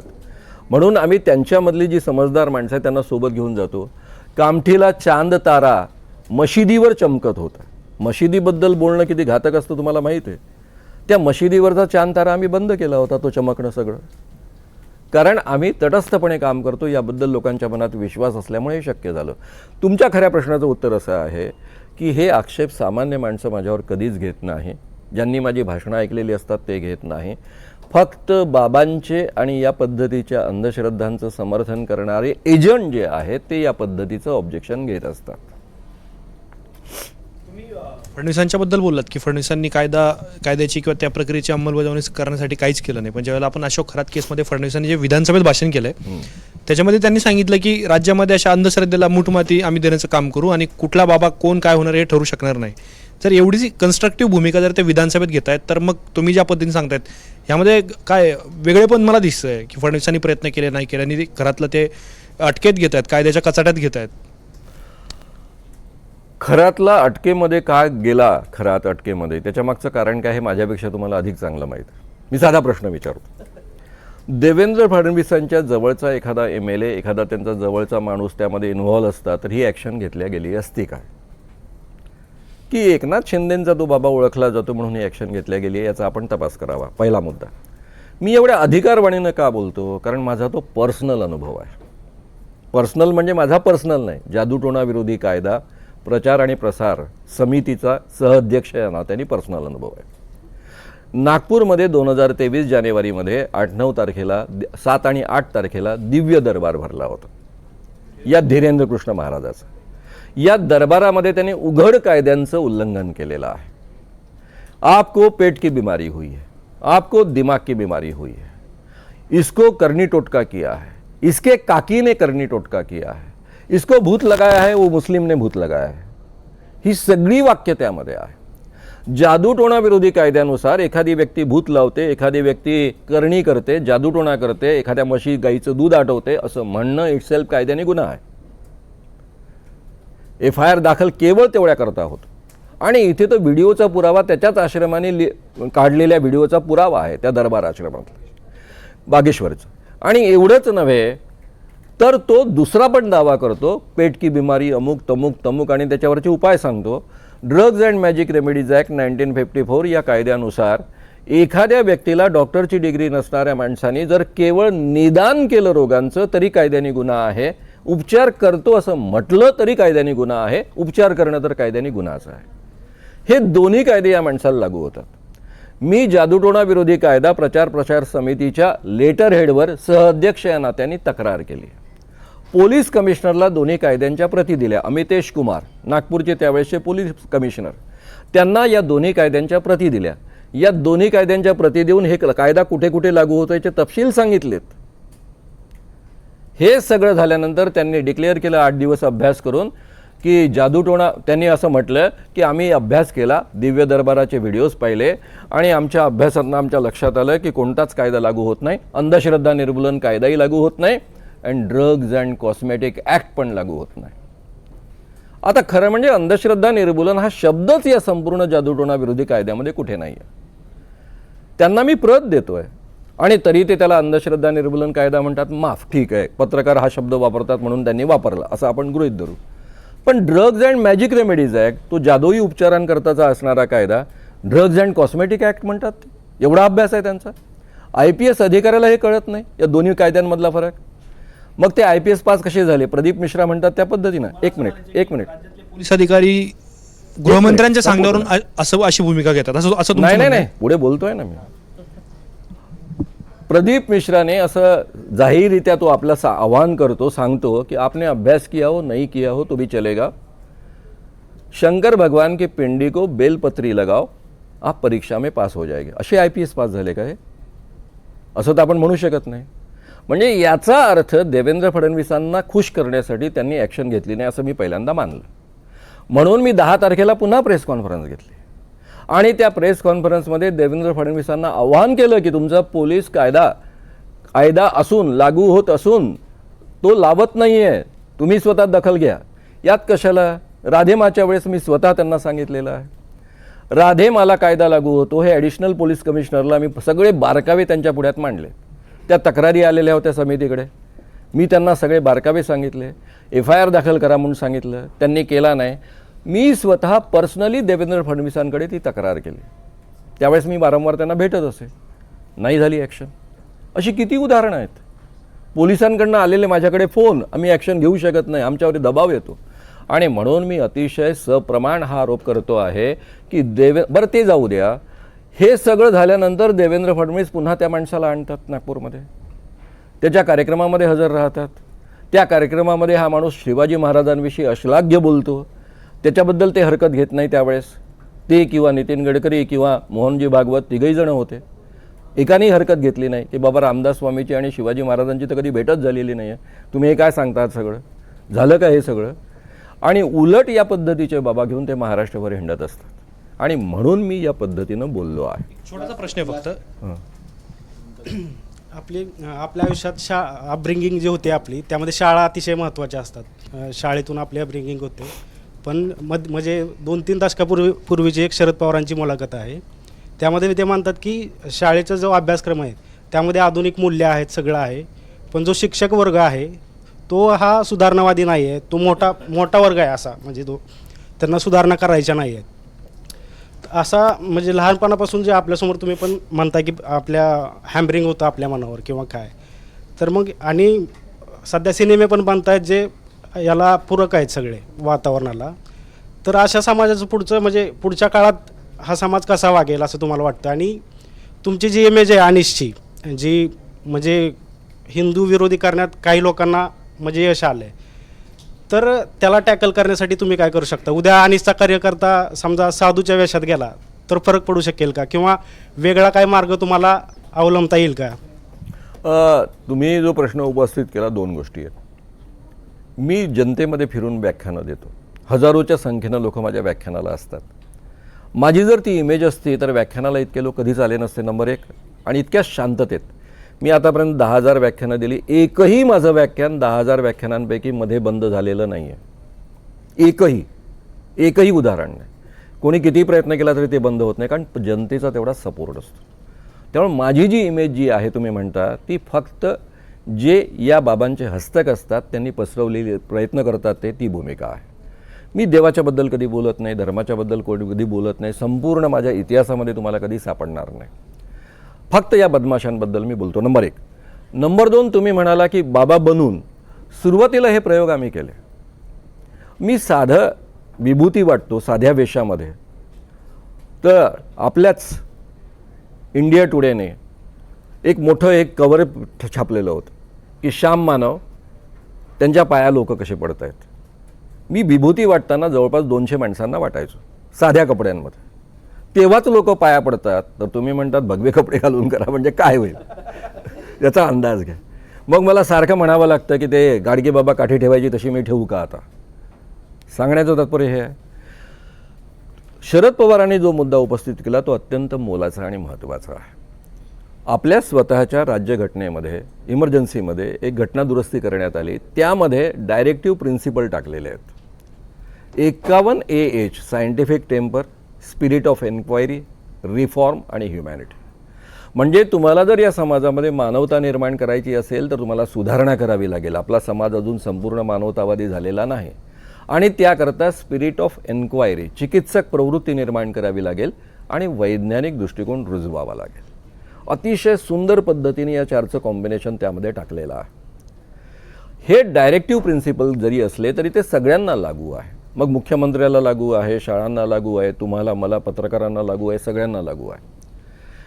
बेसिकली आपल्या अभ्यासक्रमामध्ये हे यायला हवं होतं. मी जेव्हा हा कायदा झाला तेव्हा अजितदादांना एवढंच म्हटलं की आपल्याला याचा प्रचार प्रसार करताना तुम्ही मला 5 वर्ष जर संधी दिली तर मी तुम्हाला अर्धा महाराष्ट्र बदलवून दाखवतो आणि 10 वर्ष संधी मिळाली तर संपूर्ण महाराष्ट्र बदलवून दाखवतो. आणि यामध्ये एकही चिल्लर, कोणती अंधश्रद्धा चिल्लर राहील पण मोठी अंधश्रद्धा शिल्लक राहणार नाही. माणसांचे बळी होणं पूर्णतः थांबतील. त्या पद्धतीचा प्रोजेक्ट तयार केलेला आहे. तो महाराष्ट्र सरकारने सँक्शन केलेला आहे. त्यामध्ये आपण प्रत्येक शाळेमध्ये केवळ कार्यक्रम घेणार नाही आहे, प्रत्येक शाळेमधले 2 शिक्षक परमनंट ट्रेन करणार आहोत. त्यांना ट्रेनिंग देणार आहोत, त्यांच्या मनातल्या सगळ्या शंका काढून टाकणार आहोत. आमचा जसा अनिसाचा कार्यकर्ता तयार होतो त्या पद्धतीनं ते शिक्षक तयार होते. आणि एका शाळेमध्ये एक शिक्षक जरी ठामपणे या सगळ्या प्रश्नांची उत्तरं देणारा असेल तर शाळेमधले विद्यार्थी अंधश्रद्धा राहूच शकणार नाहीत, कारण त्यांना सगळ्या प्रश्नांची उत्तरं मिळत जातील. संपूर्ण शासकीय यंत्रणेमधला प्रत्येक कर्मचाऱ्याचं ट्रेनिंग त्यामध्ये आहे. मग ते आशा वर्कर्स असतील, अंगणवाडी सेविका असतील, आरोग्यसेवक असतील, ग्रामसेवक असतील, सगळ्यांचे ट्रेनिंग त्यामध्ये आहे. पोलिसांचे ट्रेनिंग आहेत. हे एवढा मोठा तो उत्तम प्रोजेक्ट आहे की तो अंमलात आल्यानंतर वारंवार ह्या गोष्टी जेव्हा लोकांपर्यंत पोहोचतील. माझा अनुभव असा आहे की ज्या गावामध्ये 10 माणसं उघडपणे म्हणतात की हा बाबा बदमाश आहे, याच्यात काही अर्थ नाही आहे, त्या बाबात बाबा तिथे पनपतच नाही, वाढूच शकत नाहीत. कारण लोकांचा विश्वासच उडतो की याच्या विरुद्ध बोलून याचं काहीच बिघडत नाही. म्हणजे काय, इतकी साधी गोष्ट आहे ती. म्हणजे आपल्याला संपूर्ण महाराष्ट्रामधल्या 10% लोकांना जर आपण जागृत करू शकलो तरी ह्या गोष्टी एकदम कमी होऊन जातात. उघड अंधश्रद्धा, मनातल्या अंधश्रद्धा राहतील, बाकीच्या अंधश्रद्धा राहतील, पण ज्या उघड लोकांना फसवणाऱ्या अंधश्रद्धा आहेत त्या तरी आपल्याला बंद करता येतात. निश्चितपणे म्हणजे ॲक्च्युली अजून असंच बराच वेळ ऐकू शकतो आम्ही, पण मुद्दा असं की वेळेचं थोडंसं बंधन आहे.